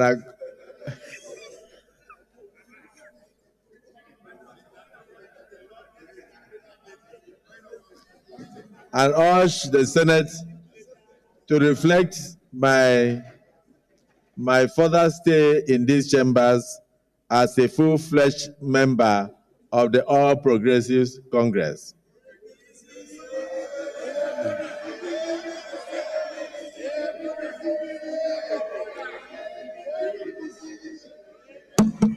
Mr. Senate President, kindly take my recommendation for this ad hoc committee seriously, because as I speak now, the PDP is almost dead and about to be buried with my defection. Please accept the assurances of my highest regards. Yours sincerely, Senator Prince Ned Nwoko, the new APC member of the Nigerian Senate. Yes.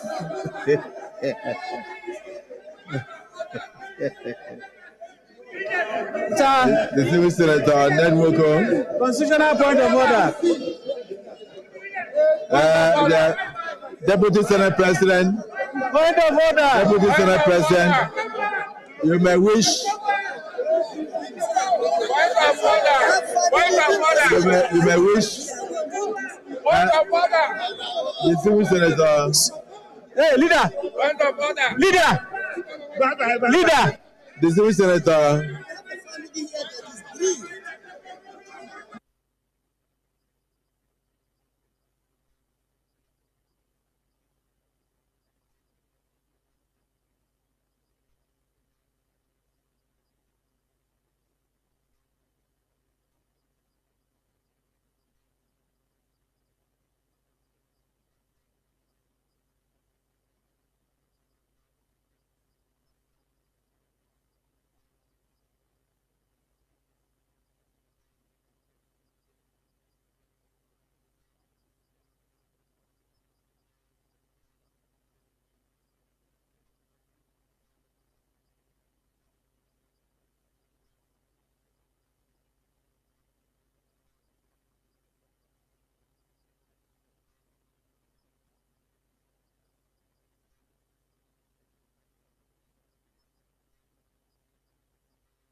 Accompanying the Senator Ned Nwoko, I'm happy to welcome the Minister of Aviation, my brother Festus Keyamo, the performing Minister of Aviation of the Federal Republic of Nigeria. You're welcome. We have our sister, Right Honorable Stella Okotete, our woman leader in the PDP, national woman leader. You're welcome. We also have High Chief Michael Johnny, another strong APC stalwart who accompanied the delegation to be here, and other members of the delegation. You are welcome. And I wish the APC family in Delta State a new beginning and God's peace. The leader of the Senate.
Distinguished senators, order please.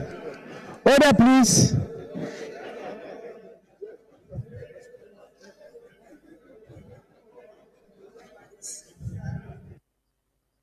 Order please, distinguished senators. This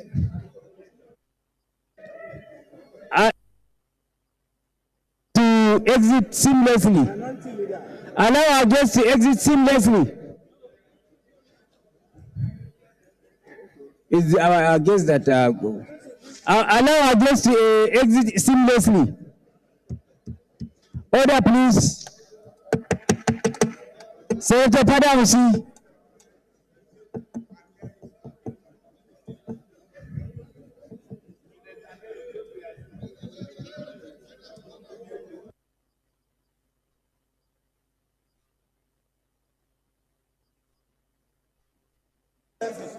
Point of order. I want to turn us to one party. Point of order. It's not fair. All are you people, all are one party state. It's one party state, sir.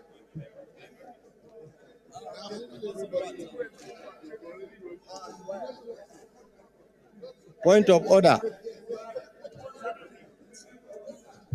You want to change this to one party state.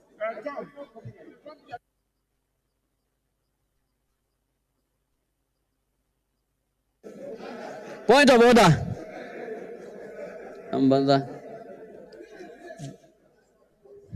Point of order.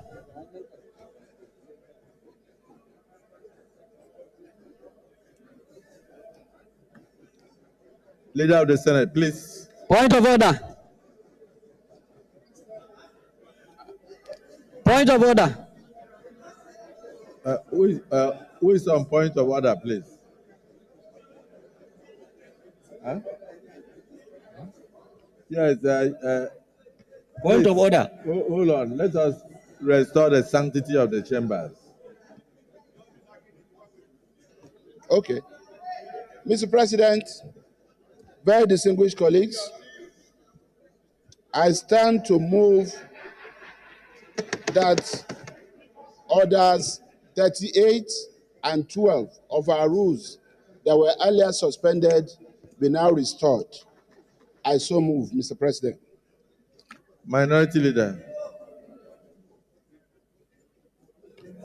Mr. President, distinguished colleagues, I second the motion moved by the Leader of the Senate that the Senate restores Order 38, earlier suspended, to allow strangers to enter the chambers. I so second. Distinguished colleagues, the motion has been moved and seconded that Order 38 of our rules be restored to enable the chambers go into a period of orderliness and for us to expel strangers in our midst.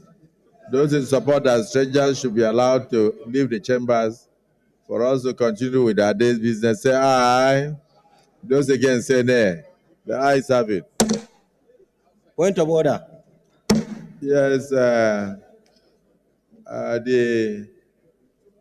distinguished Senator Banigo. Point of order, yes. Your Excellency, Senate President. Yes, please let your point of order not concern the earthquake movement in Delta State, please. No, sir. We have come back to the chambers.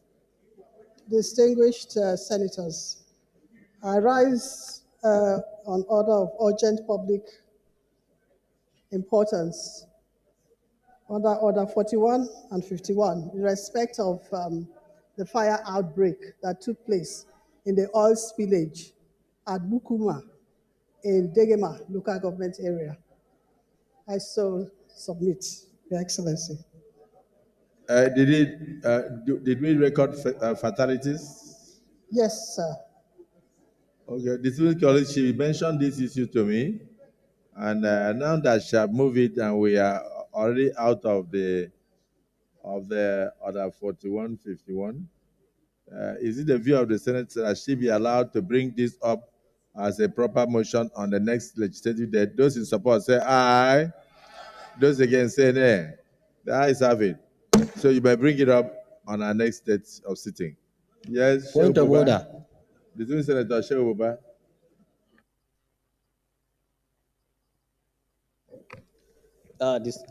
Thank you, Mr. President of the Senate, distinguished colleagues. My name is Santosho Buba Umar, representing Bauchi South. My point of order is on 4151. Mr. President, distinguished colleagues, if you permit me, I shall read the order. The matter for discussion shall, if possible, be referred to the President of the Senate before commencement of the day's sittings, and the President of the Senate shall refuse to allow the claims unless he is satisfied that the matter is definite and urgent. That's 41. 51, notice shall not be dispensed with in the case of a motion or in respect of any other proceedings for which notice is required except with the consent of the President of the Senate and the general assent of the senators present. Mr. President, distinguished colleagues, my motion is premised on the matter of urgent national importance. An urgent needs to investigate allegations against Nigerian sovereignty by the head of state of Niger Republic, Brigadier General Abdurrahman Chani, regarding a purported collusion with France to destabilize his country, Niger. So this is my motion. If you permit me, I can go ahead. Distinguished colleagues, our colleague had brought this to my attention that he has a motion of urgent national importance in respect of remarks and broadcast by the head of state of Niger Republic, accusing Nigeria of connivance and conspiracy. And terrorist group. Conspiracy with France and terrorist group to attack Niger Republic. He believes that this is totally unfounded, and he would like the Senate to discuss the issue. In view of the time and the mood of the Senate, I will suggest that he should, is it the view of the Senate that he be allowed to proceed with this motion now, or to bring it up in the next legislative date? So the Senate, those in support that he be allowed to present this all-important motion on the next legislative date, say aye. Those against say nay. The ayes have it. Distinguished Senator Shoboba, please make sure that copies are given to members. Point of copies order. of the motion are given to members on our next sitting so that we can take it, because it's a very serious issue. Point of order. Impinges on national security and the sovereignty of our nation. The allegation must not be taken lightly. So I thank you for bringing it up, and we look forward to the discussion. Thank you. Leader of the Senate. Point of order. Point of order. Minority Leader. Mr. President, I am coming under the constitutional point of order 68G. And with your kind permission, Mr. President, without prejudice to the mood of the Senate, Mr. President, if you allow me, I will raise this point of order. And point order 68 touches on the tenure of seats of members. And so, Mr. President, today we have what has been characterized as earth-shaking, point of order. earth-moving. Your point of order is on Constitutional point of order. Read this section of the Constitution. Okay, Mr. President. Mr. President, orders point of constitutional order of the Federal Republic of Nigeria Constitution 1999 as amended, Section 68. A member of the Senate or of the House of Representatives shall vacate his seat in the House of which he is a member if he, G, being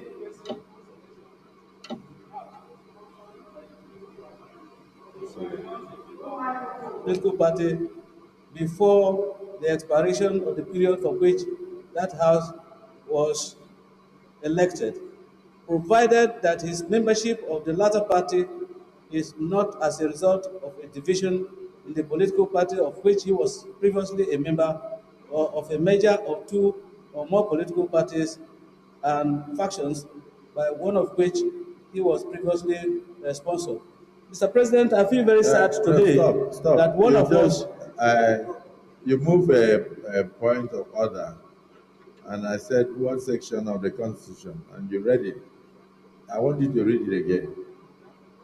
The point of order you raised says that anybody who is sponsored by a political party shall remain in that political party except the political party is in turmoil. Yeah, I want you to read. There is a sad commentary on our party system. But having said that, I want to posit here, Mr. President, that sad as it was, because all efforts were made to address the concerns of our distinguished senator, but he has left because he has that fundamental right of movement. But we must put it on record, the provisions of our constitution. That is the purpose of my coming under Order 68G of the Constitution of the Federal Republic of Nigeria. Because, Mr. President, as I'm speaking to you now, there is no division in PDP. We may be having issues in PDP. There is crisis, no doubt about it, but definitely there is no division in the rank and file and the leadership of the PDP. Thank you, Mr. President. Your point of order is noted. Yes. Mr. President, Barrow Jibrin is my name. I'm also coming under constitutional point of order in respect to Section 68, subsection G of the Constitution. And I go directly to that area. Provided that after all the lengthy explanation about decampment, one decampment from one party to the other, cross capital, it is stated that clearly that Constitution allows any to decamp, allows any senator or member of House of Assembly to decamp, provided that there is a division in the political party of which he was previously a member, or a merger of two or more political parties or fashioned by one of which he was previously responsible. Mr. President, everybody knows in this country that is a split in the PDP. You have the wicked faction, you have Bala Mohammed and his co-faction, and so on and so forth. Even a boy on the street knows this. And why is the minority leader telling us? There is a faction, Mr. President. Do you belong to wicked faction or Bala Mohammed faction? Which faction do you belong? Mr. President, there are factions. So what our colleague did, there are two factions, two divisions. There's wicked division. Mr. President, you have the wicked faction. You also have Bala Mohammed, but who has his own faction. Even in Ekiti State. So, Mr. President, what he has done is in line with our constitution. It's in line with our constitution. Distinguished Deputy Senate President, your point of order, in your submission, you failed to ask the minority leader one small question. Who is your national secretary? Why I'm mentioning this to you is that the governors have their national secretary, the other members have their national secretary. Point of constitutional order. And I mean, I'm not supposed to know, but I am also a Nigerian and a politician. But I know that for them, once there is a division in the NWC, not at the state level, once there is a division in the NWC, the National Working Committee, any member of the party has the right to look for succor elsewhere. Very fundamental and constitutionally guaranteed. So if the minority leader can answer me currently, who is the national secretary? Because the national secretary is leading a different faction, and the other national, in fact, there is one of our colleagues, Sam Daddy, Senator. We don't even have to go there. Your point of order is upheld.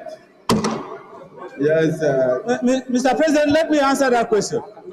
You asked me a question. I have a right to answer that question. Are you the presiding officer? Leader, you are not the presiding. He asked me a question. He asked me a question. No, let me answer the question. The Senate President has asked me a question. No. He can't recognize you when he asked me a question and I have not answered. Sorry, leader, because the different factions are in court, let him answer so that he will voice a fait accompli on the court. You know why I'm saying that? It is sub judice for the Senate or any member of the Senate to take over the work of the justices of the Court of Appeal or the Supreme Court. Since I'm aware that the different factions are struggling in court, let him answer the question. So answer. Mr. President, answer. Mr. President, I want to say at this point that the PDP is a law-abiding institution organization. And so the Court of Appeal made a pronouncement on the secretaryship of the party. And the party is adhering to that Court of Appeal decision until it is otherwise ruled. What has the Supreme Court said?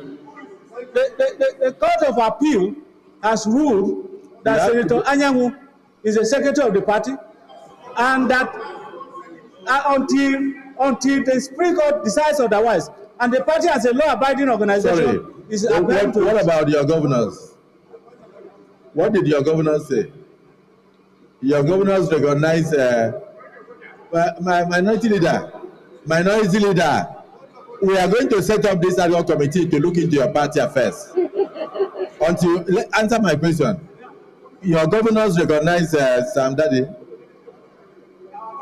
Your governors recognize Anyanwu as the secretary of the party. Well, the party is an organization. The party is an organization. Mr. President, the party is an organization. The governor has a forum. And so as members of the party, they are entitled to their opinion. But as a party, we recognize the pronouncements of the court and we abide by the rulings of the court. Well, for me, if you can, I will not set up the ad hoc committee now because of the fact that people are still running between Court of Appeal and Supreme Court. But if you can convince the Supreme Court, I will. No, I don't. You see, there is a motion on ground that we should set up ad hoc committee to look into the crisis. I don't want to do that. I don't want to do that because I don't want to take over the work of the court. So please, minority leader, don't be afraid. I won't set up the ad hoc committee. I so decide. Yes, leader of the Senate. Mr. President,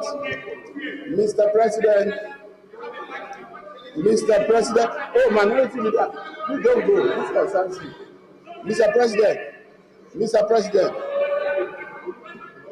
President, and very distinguished colleagues, I am rising on a constitutional point of order. No, that's not true. I'm writing on a constitutional point of order. This table president, I will not set up that ad hoc. Mr. President. Constitution, Constitution.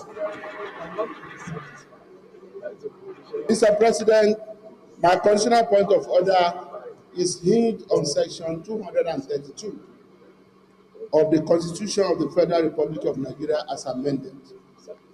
As a matter of fact, relevant to my own submission will be the entire Chapter 7 of the Constitution of the Federal Republic of Nigeria that has to do with the judicature, the judicial arm of government. While I want to thank the minority leader for the grandstanding that he has done on the floor today, which was expected of him as the minority leader anyway, and I want him to know that the PDP Secretariat has already taken note of his action here, and I congratulate him on that. However, this is a matter that rests squarely on the Constitution, the right of every legislator to cross carpet. And the Constitution defines the circumstances under which that can happen. And our own rules also take legislative note of that constitutional provision. The minority leader himself defeated himself by reading the proviso to section G, section 68 sub G. The proviso, whether or not there is division in PDP, is a matter of fact that will not be tried on the floor of this Senate. They can go to the court of law. It is visible, Mr. President, even to the blind, that there are sharp divisions in the PDP as of today. Wike is leading one faction, and the other faction is being led by, the other Mohammed. But I wish the distinguished Senator Alero would address us on this, but we will insulate him on this. And even Senator Ningi, we will insulate him on this. Mr. President, I want to appeal that you save the precious time of this Senate by ensuring that we bring this discussion and this debate to a close, because it is an attempt to distract us. It is an attempt to take away from the credit of the APC that has gained a major, member today. And it is also an attempt to fetter the discretion of other members of PDP and other minority parties who may be looking forward to joining APC. It is the constitutional right of everyone to cross carpet, as long as you fulfill the constitutional provisions of section 68 of G. And if anyone is in doubt as to that, the courtroom is waiting to adjudicate on this. I thank you, sir. We cannot take over the job of the court. Mr. President, we are not afraid of the court. We are not afraid of the court. I am not grandstanding. I want to point out here, and I stand to be corrected, that PDP is not divided. APC also has places in court. Are they divided? Is there division in APC? The point of order, APC is in court. The point of order raised by the Senate leader is hereby. Mr. President, there is no division in PDP. The minority leader, we have ruled. And you need to know that even the Constitution says where the Senate President is satisfied that there is a division.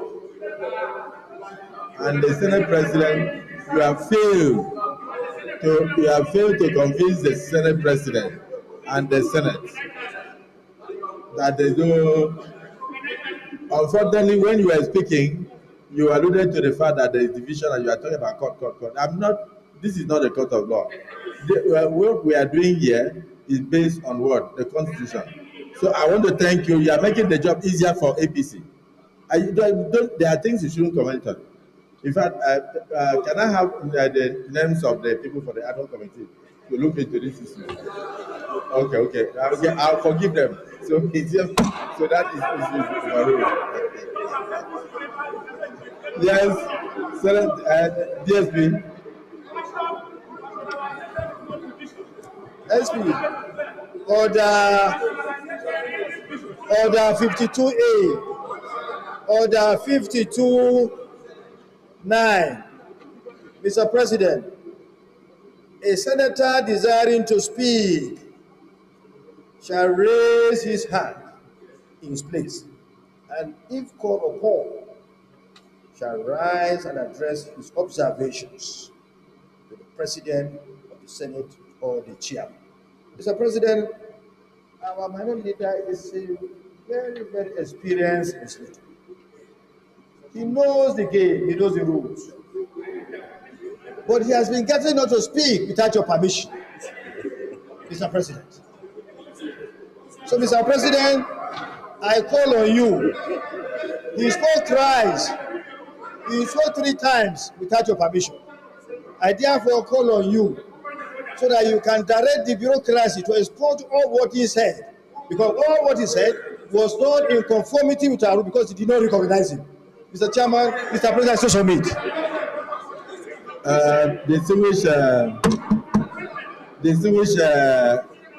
Distinguished Deputy Senate President, you know I am a Democrat, and you know I am very liberal. And sometimes I give a lot of respect to even those who do not deserve the respect. But in this particular case, the minority leader will be blamed by his own faction of the PDP if he did not stand up to say what he said. So the what we know that what happened is it was nothing but grandstanding, and he also knows that once there is a clear-cut division in the NWC, that any member can go to wherever he wishes. So I don't want us to we are hide under one finger. Minority leader, your point of order is noted. However, your request is ruled out of order. Yes, leader of the Senate. I thank you, Mr. President, and very distinguished colleagues.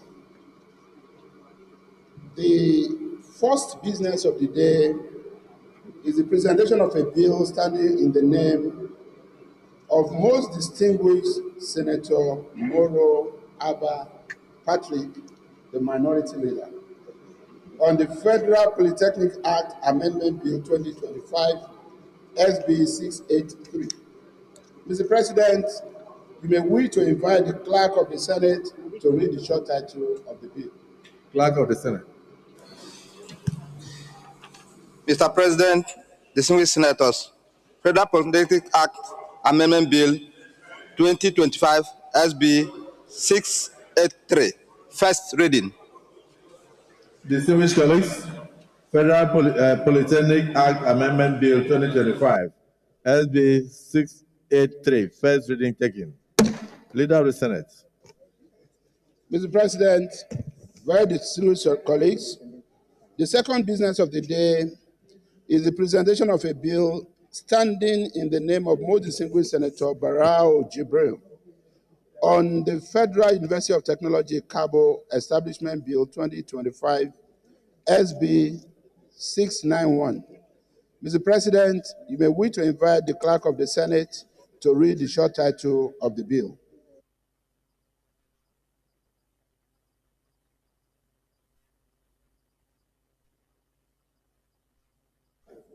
Okay, Clerk of the Senate.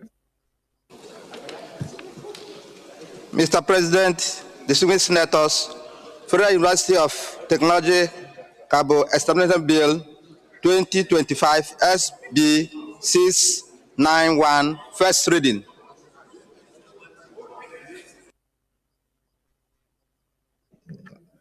Distinguished colleagues, Federal University of Technology Cabo Establishment Bill 2025, SB 691, first reading taken. Leader of the Senate. Leader of the Senate.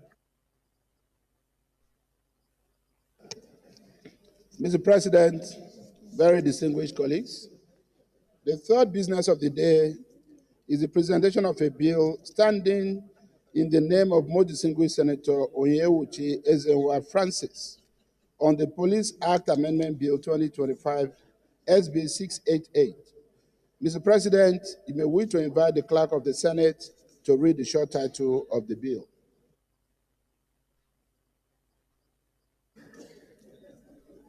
Clerk of the Senate.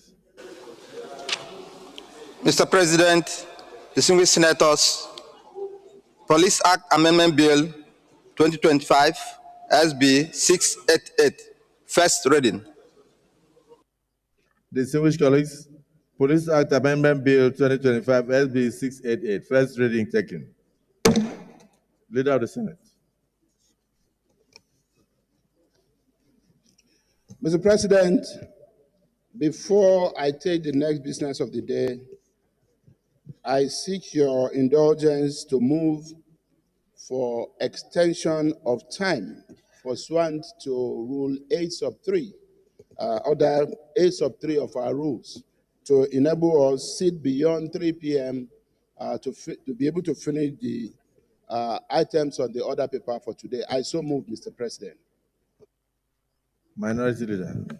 Mr. President, distinguished colleagues, I second the motion that the Senate do extend its time beyond 3 o'clock to enable the Senate to conclude its items on the order paper. I so second.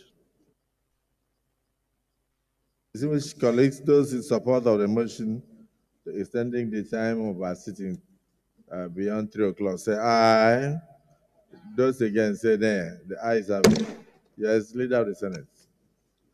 Mr. President, very distinguished colleagues, the fourth business of the day is the presentation of a bill standing in the name of most distinguished Senator Osita Ngu on Federal Medical Center Udi, Enugu State Establishment Bill 2025 SB 689.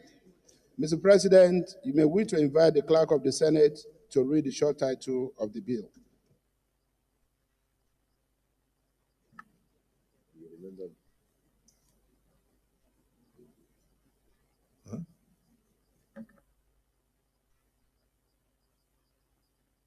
Yeah, Clerk of the Senate.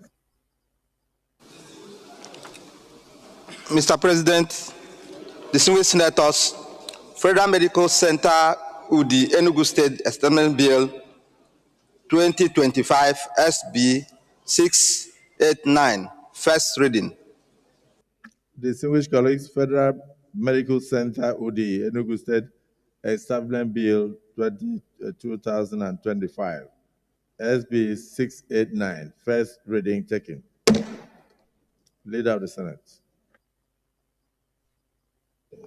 Mr. President, very distinguished senators of the Federal Republic of Nigeria, the first order of the day is a motion standing in my name on the invocation of Section 157 of the Constitution of the Federal Republic of Nigeria 1999 as altered for the termination of appointment of 3 suspended resident electoral commissioners.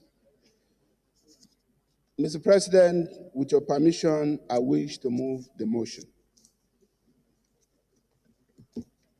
Please proceed. Thank you, Mr. President and distinguished colleagues. Motion on the invocation of Section 157 of the Constitution of the Federal Republic of Nigeria 1999 as altered for the termination of the appointment of the 3 suspended resident electoral commissioners.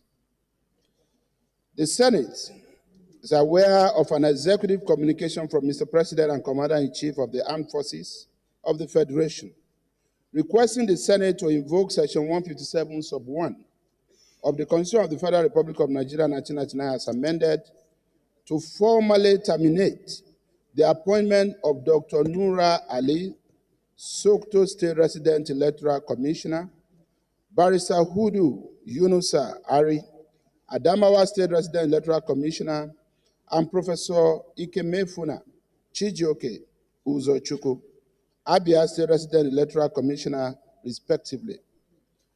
Senate is also aware that the aforementioned resident electoral commissioners were early suspended in 2022 and 2023, bordering on allegations of infractions of Electoral Act, compromise of elections, and abandonment of duty without cogent reasons.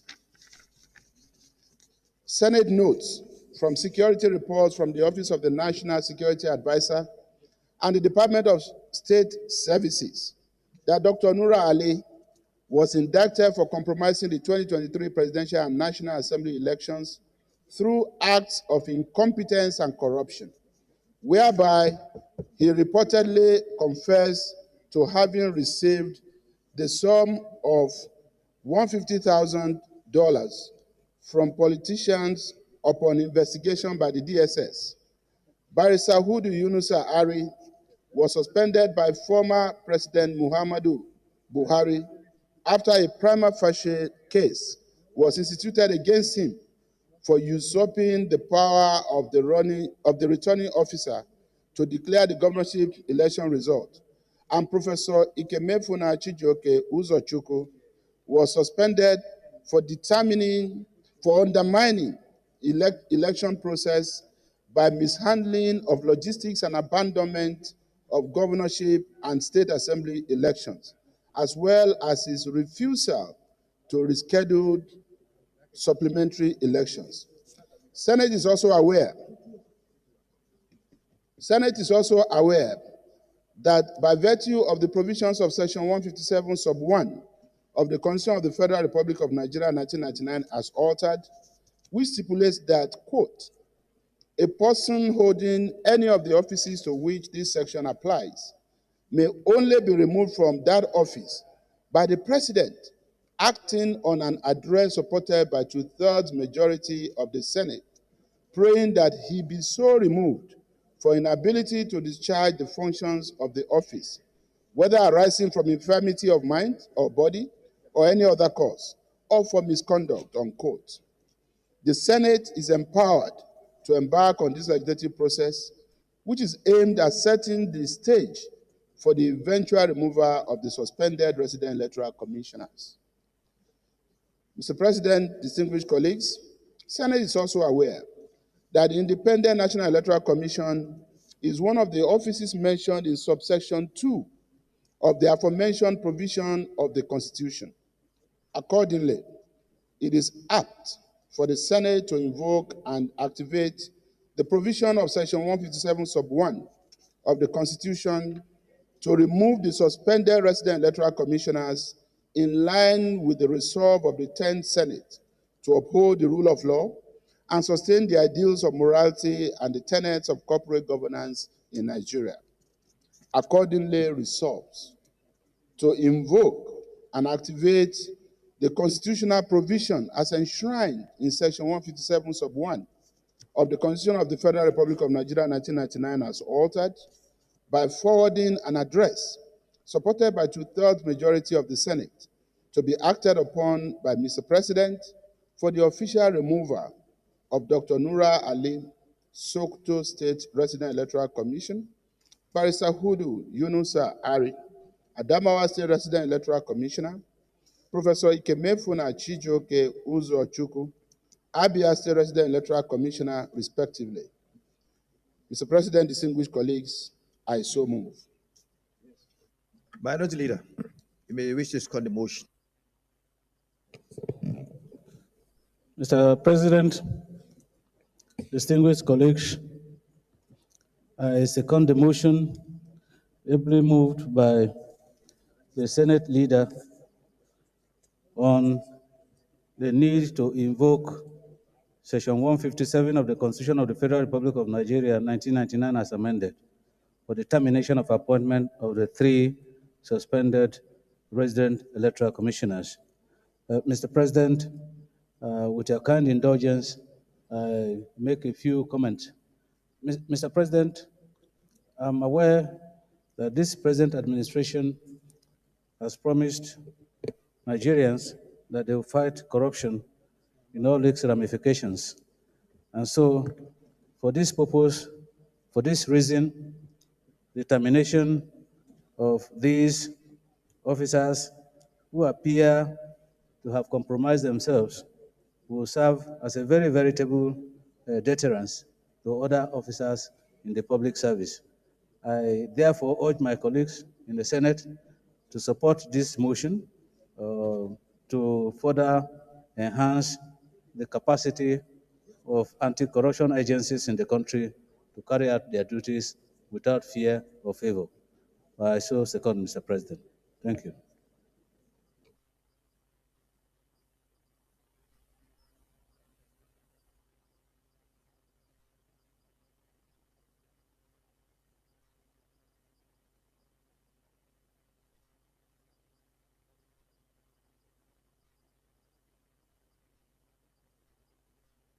Yes.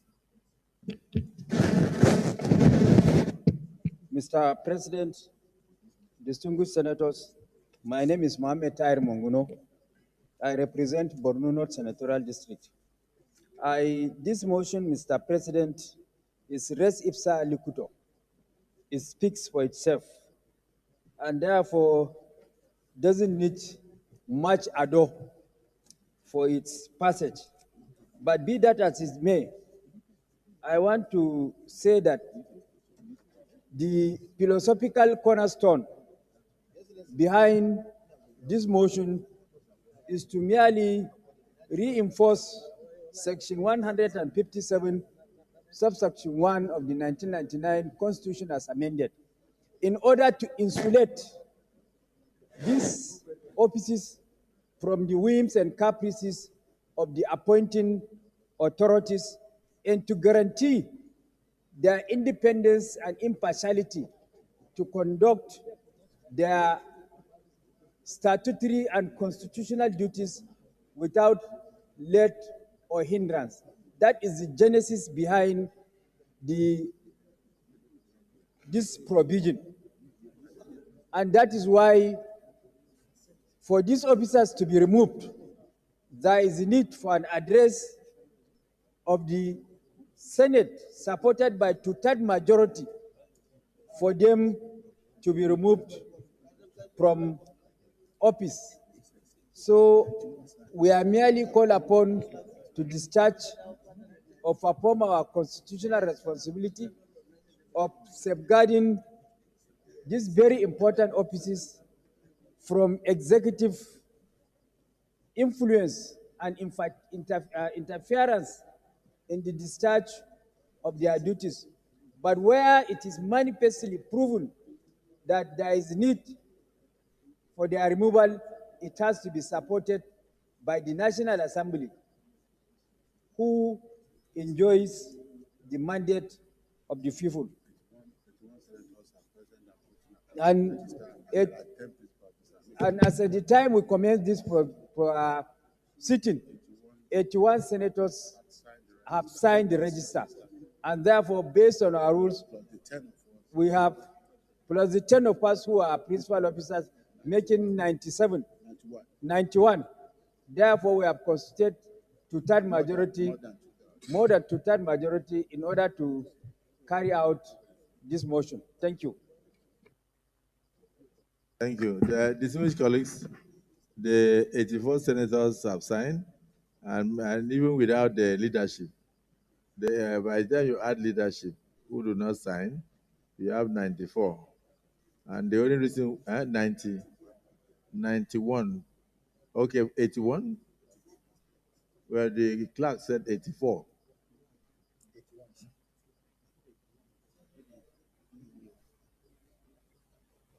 Okay, you said 81? 81 plus the leadership, that is 91. 91, that is, clerk, is that more than two-thirds? Huh? More than two-thirds. Okay, so I put the question.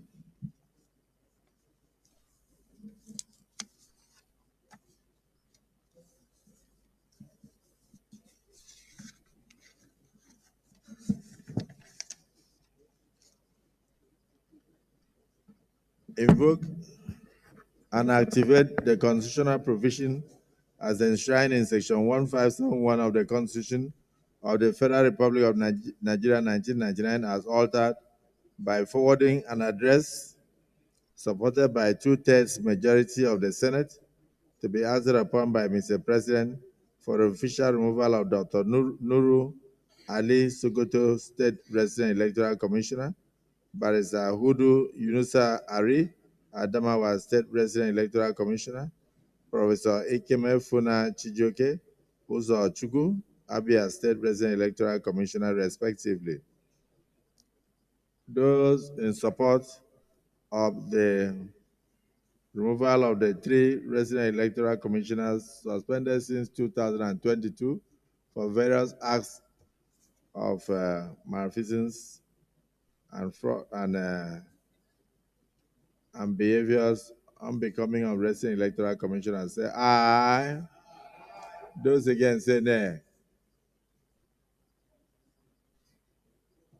Nobody. The ayes have it. So the appointments of Dr. Nura Ali, Sokoto State Resident Electoral Commissioner, Barrister Hudu Yunusa Ari, Adamawa State Resident Electoral Commissioner, Professor Ikemefuna Chijioke Uzochukwu, Abia State Electoral Commissioner, by more than 2/3 of the Senate of the Federal Republic of Nigeria, the appointments are hereby terminated. The Senate accordingly directs the clerk of the Senate to immediately forward a correspondence in line with Section 157 of the Constitution of the Federal Republic of Nigeria to the President of the Federal Republic of Nigeria for immediate dismissal of the 3 terminated commissioners. Leader of the Senate.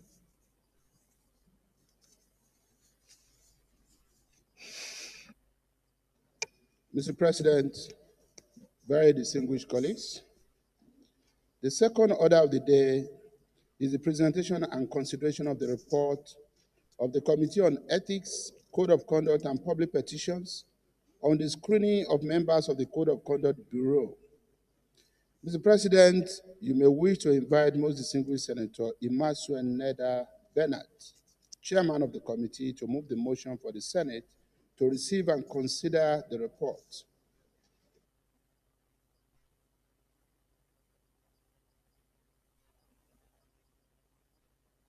Senator Neda Imasuen. Thank you, Mr. President, distinguished colleagues. My name is Senator Neda Imasuen, and I represent Edo South Senatorial District, Chairman, Senate Committee on Ethics, Privileges, and Public Petition. Mr. President, may the Senate do receive and consider the report of the Committee on Ethics, Code of Conduct, and Public Petitions on the confirmation of names of the nominations of the following persons for appointments as members of the Code of Conduct Bureau. 1, Ibikunle Bayonle Fatai, Oyo State.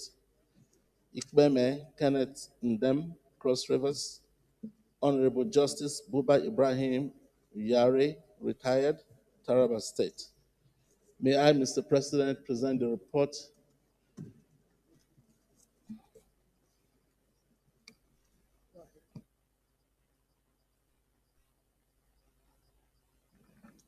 Yes.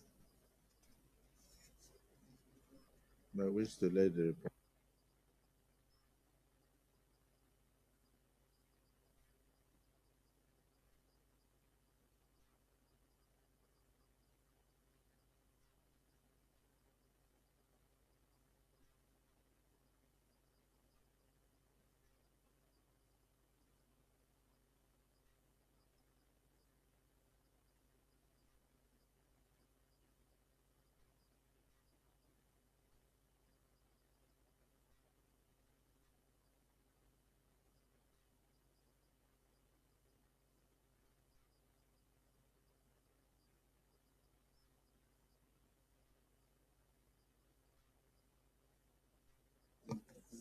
Mr. President, Yeah. this report was, let me summarize this report. Report was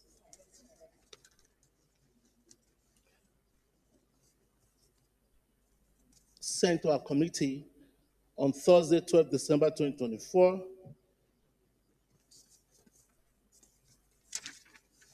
Sorry about that.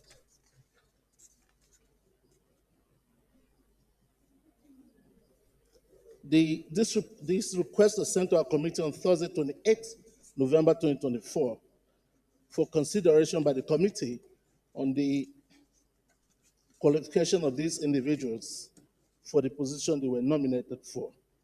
The nominees appeared before the committee for screening on Thursday, 12 December 2024 at our hearing room 120 in the Senate building.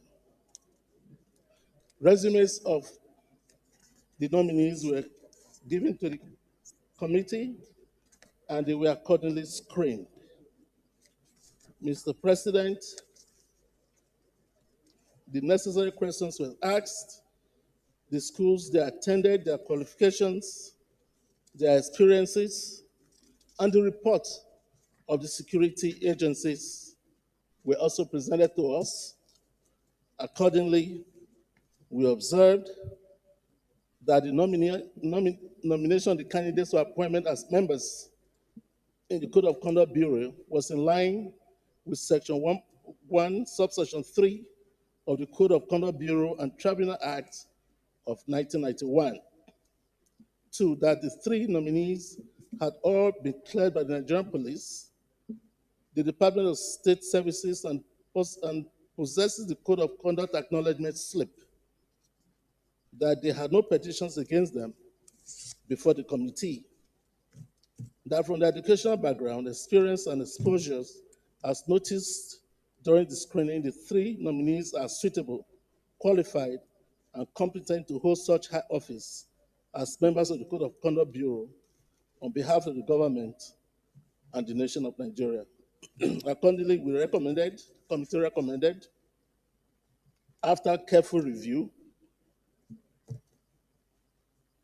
and related documents in respect of the nomination of 3 nominees, and having answered the questions asked of them, the Senate do confirm this. We therefore recommend that the Senate do confirm the nomination of 1, Ibikule Bayonle Fatai as member of CCB, Ikpeme Kenneth Ndem as member of CCB, Honorable Justice Buba Ibrahim Yari, retired, also as member.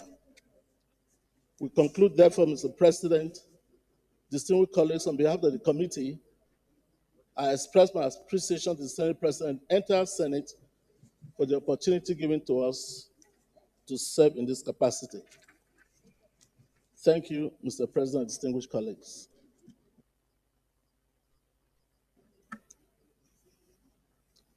Senator Hanga.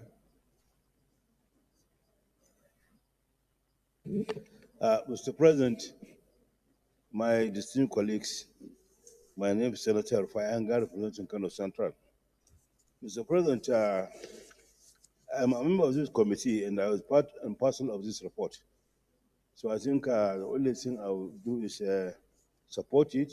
I hope my colleagues will approve as recommended. And that's that, Mr. President. I was part of it. Senator Ekong Samson. Thank you, Mr. President. My name is Ekong Samson. I speak for Akwa Ibom South. I rise to claim my full weight behind the current of opinion that the reports of this committee be adopted. I'm part of the committee and I took part in proceedings. The nominees were fully screened and they met the standards of our inquiry based on their responses. So against this backdrop, I'm convinced that they will discharge their responsibilities to Nigeria as outlined by our Constitution. I therefore support the type of opinion that the nominees confirmed. Thank you.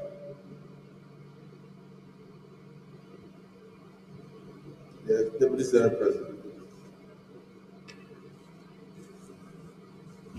Mr. President, Madam to raise my name. This report is being submitted by the Committee of Ethics Committee and Petition, and by the chairman. And 2 members of the committee have supported the report. Well, we are part and parcel of the report, so there was no need for you to even say anything about the report in the first place. But for us, other members who are not members of the committee, they had to speak on the report, but not you. So I'm here and now give my support which is the real support needed. Because what is needed is support and the concurrence or the agreement to what is here by those of us who are not part of the committee. But going by what I'm saying here, the way the committee did its job, by the respected committee members, led by Elder, who we know is someone that is always thorough in whatever he does. This committee has done a wonderful job. Very, very good job, well researched, they made findings on pedigrees of each, pedigree of each of the nominees. And what they've done clearly gives the background check needed to screen anyone that is going to work under this very, very important body. It's a body that should have people that are upright, that have sound track records, those who have not been indicted on anything at all, those who are known to be good people. And this committee has done a wonderful job by making sure that these people are those that are needed to work in this located. It is therefore my opinion, and of course I'm requesting my colleagues to move in line with me to give our notes to the confirmation of this committee. You've done a wonderful job. Thank you, Mr. Chairman, for doing a thorough job. Thank you, members, for doing a thorough job. And I commend them for what they've done. Therefore, without much ado, Mr. President, we should go ahead and give our notes so that it can be confirmed, because all what is needed has been gotten here. They are quite okay, they have sound track records, they are people that are upright, and good people, no position against them. So, Mr. President, let's give our notes so that it can be confirmed. Thank you, Mr. President. The Senate leader will wish to move and will bring the committee of the whole. Thank you, Mr. President. I so move. Mr. President, distinguished colleagues, I so second.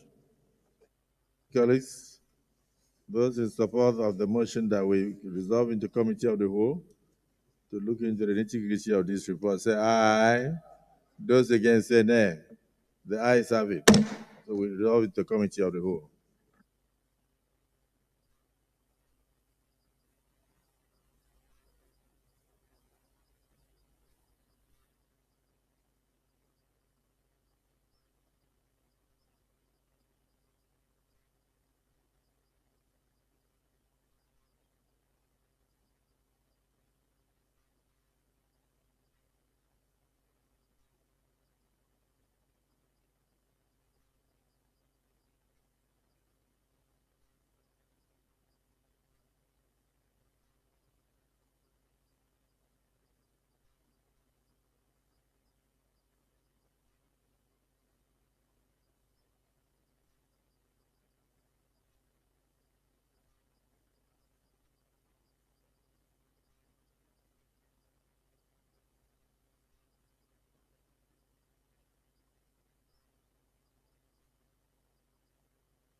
Distinguished colleagues, will the Senate approve the nomination of Ibikunle Bayonle Fatai, representing Oyo State, for appointment as member of the Code of Conduct Bureau? Those in favor say aye. Those against say nay. The ayes have it. The appointment of Ibikunle Fatai is hereby approved.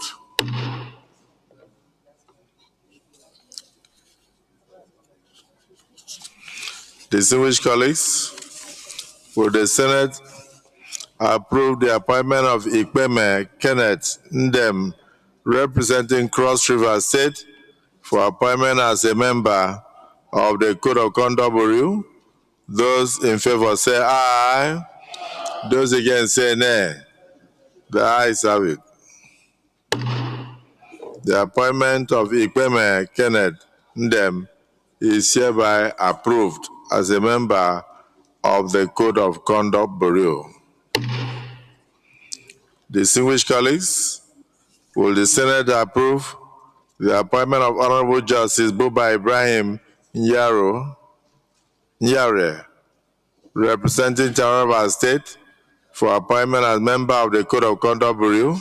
Those in favor say aye. Those against say nay. The ayes have it. The appointment of Honorable Justice Buba Ibrahim Yare, representing Taraba State, is hereby approved as a member of the Code of Conduct Bureau. Leader of the Senate. Thank you, Mr. President, sitting as chair, very distinguished colleagues. I rise to move that the Senate reverts back to plenary to enable the chairman report progress. I so move. Minority Leader. Mr. President, sitting as chair, I second the motion that the Senate reverts to plenary to enable the chair report progress. I so second. Distinguished colleagues, the motion has been moved and seconded that this August Assembly do revert to plenary for the chair to report progress. Those in support say aye. Those against say nay. The ayes have it.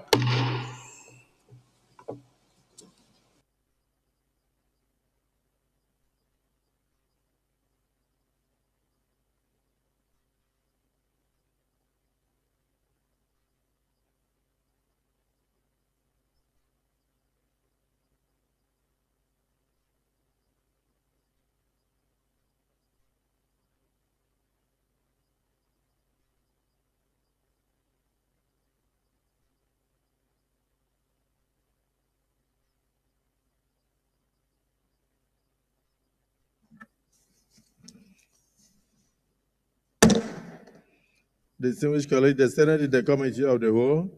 Consider the report of the Committee on Ethics, Code of Conduct, and Public Petitions on the screening of Mr. President's nominees for appointment as members of the Code of Conduct Bureau, CCB, and approve the nominations of Ibukunle Bayonle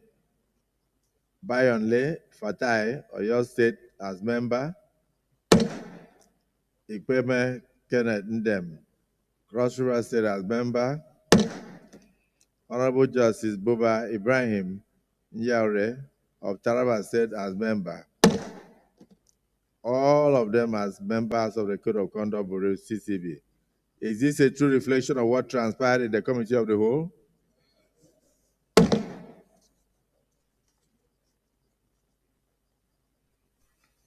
Distinguished colleagues, will the Senate confirm the nomination of Ibikunle Bayonle Fatai, representing Oyo State, for appointment as member of the Code of Conduct Bureau? Those in favor say aye. Those against say nay. The ayes have it. The nomination of Ibikunle Bayonle Fatai of Oyo State as member of the Code of Conduct Bureau is hereby confirmed.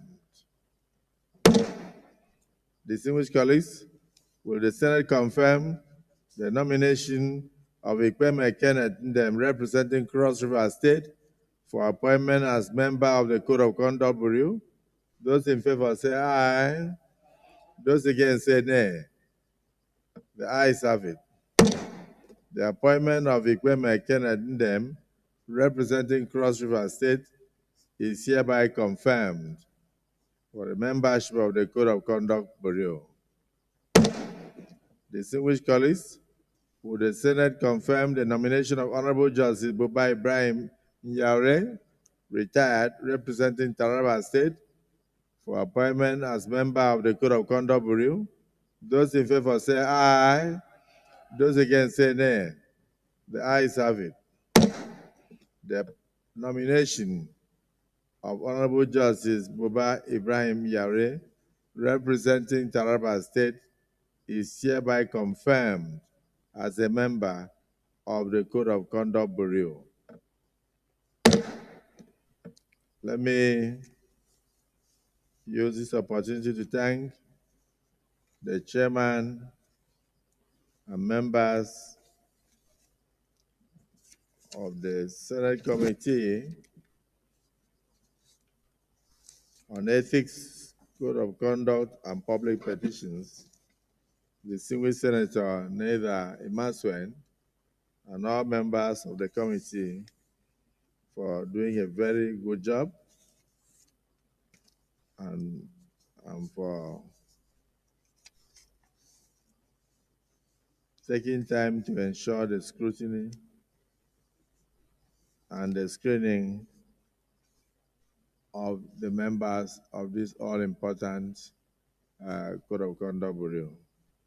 And particularly thank you for taking your time to receive security reports from appropriate agencies, the police, the DSS, and others, attesting to their character and their standing when it comes to issues of integrity, because this is a very important organization that requires men of credibility and men of integrity to run. I thank you for doing a good job, and I thank my colleagues for sparing the time to stay beyond the normal hours of the day to carry out all these all-important assignments. I want to congratulate the nominees who have just been confirmed by the Senate as members of the Code of Conduct Bureau, and wish them good health, and of course, and wish them Godspeed in their efforts to serve their fatherland. I congratulate all of them. Having concluded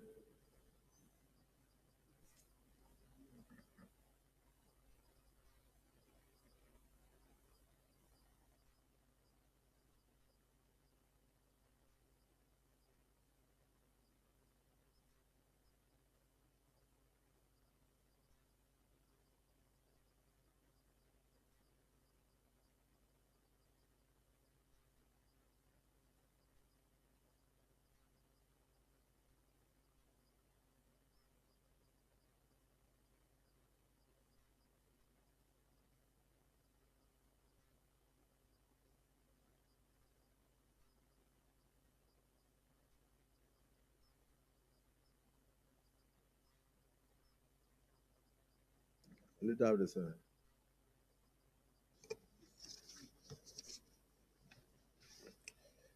Mr. President, very distinguished colleagues, while also humbly joining the President of the Senate to commend distinguished senators for their dexterity and patience in pursuing legislative duties to this point, let me announce that the third and final order of the day is the presentation and adoption of the report of the Conference Committee on the Revenue Mobilization Allocation and Fiscal Commission Bill 2025. Distinguished senators will recall that the Senate and the House of Representatives passed different versions of the Revenue Mobilization Allocation and Fiscal Commission Bill 2025. The Conference Committee of both houses had met and harmonized the difference in accordance with Senate Standing Order 86. Mr. President, with your permission, I move the motion for the Senate to allow the report of the conference committee to be laid and adopted. I so move, Mr. President.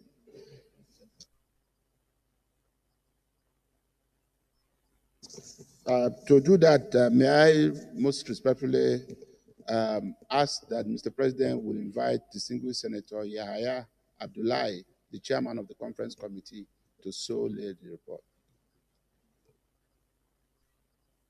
Dismissed, Senator. Yeah.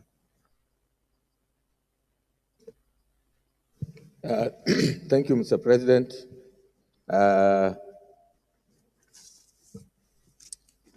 rise, Mr. President, to move that this distinguished Senate do receive, consider, and adopt the report of the Conference Committee on Revenue Mobilization, Allocation, and Fiscal Commission Act, Repeal and Reenactment Bill 2025.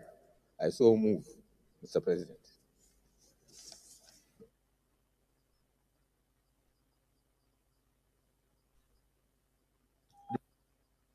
Dismissed, Senator Binus Yaro.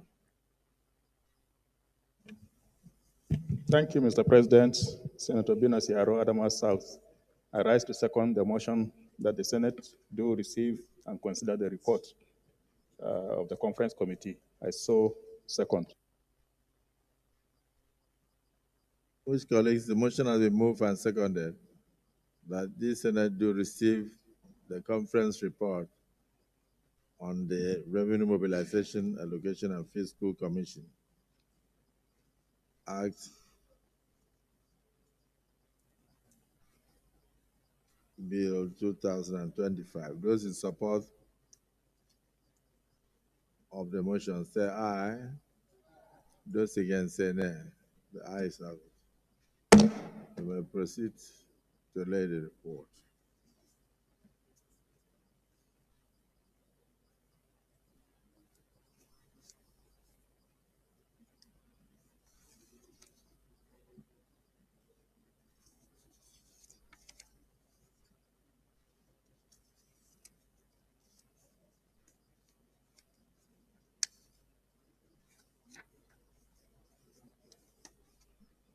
Senator Yaya, you may wish to give us synopsis and let us know the difference between the previous act and this one.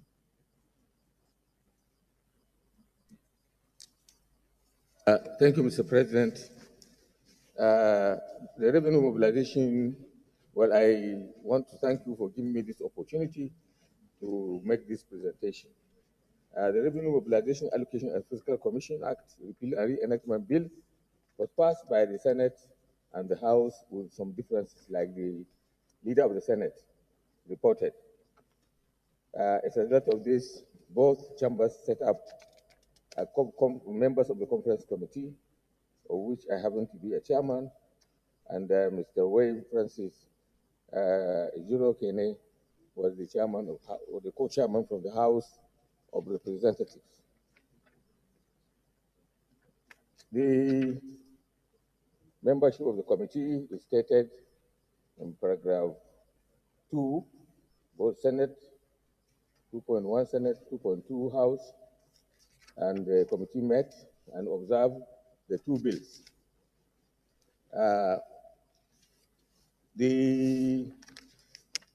This bill was presented initially for concurrence, but because of the importance and the importance of the bill, this chamber decided that more thorough investigation needs to be made, so it was referred to my committee, which I'm the chairman of the team, the Committee on Finance, and the Committee on Appropriation. We sat on several occasions on this bill, and at several meetings, we found that there are certain things in the bill that are a bit deficient. So we invited the Ministry of Justice and the Ministry of Finance, and the Ministry of Justice had to really do a lot of work on the redrafting of the bill. So actually, the Senate work on the bill was more thorough and more acceptable, both to the Ministry of Finance, to the Revenue Mobilization, Allocation, and Fiscal Commission, and to the Ministry of Justice. And our committee met and forwarded this recommendation. So when we went on the conference committee, the committee adopted the Senate version of this because it received greater legislative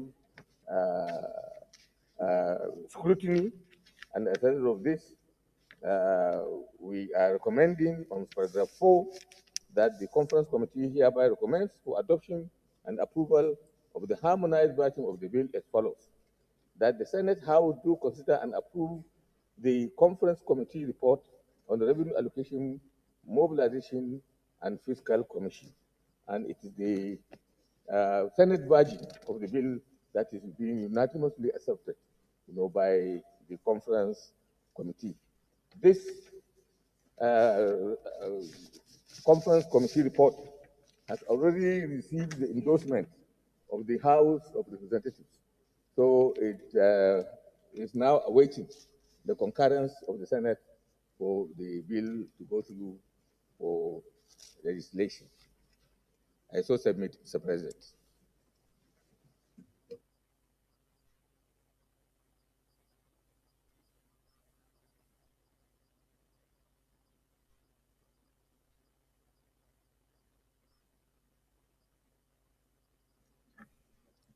So let me thank distinguished Senator Yaya for your consideration and for laying the report. And I believe that the consideration of the report should be stepped down to the next legislative date to enable us go through and compare the difference between the old act and this new one. So that way we will know exactly where the changes have occurred, because there must have been reasons for the changes, and so that we look at it and know. Is it the view of the Senate that this be considered on the next legislative date, clause by clause? Those in support say aye. Those against say nay. The ayes have it. So it is stepped down for further consideration. Now,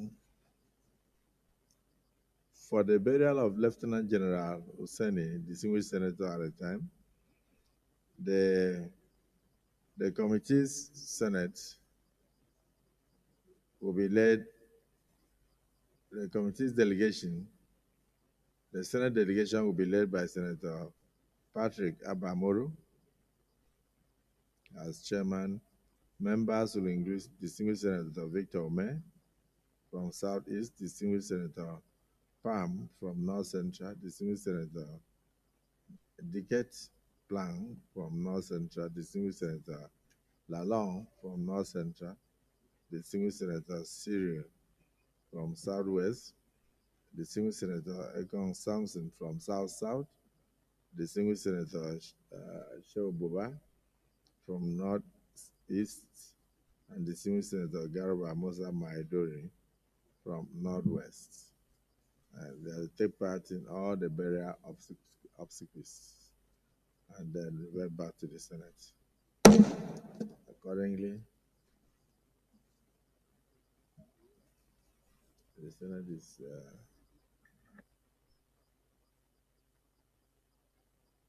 so this Senate is hereby adjourned to Thursday, the 6th day of February at 11 a.m. prompt.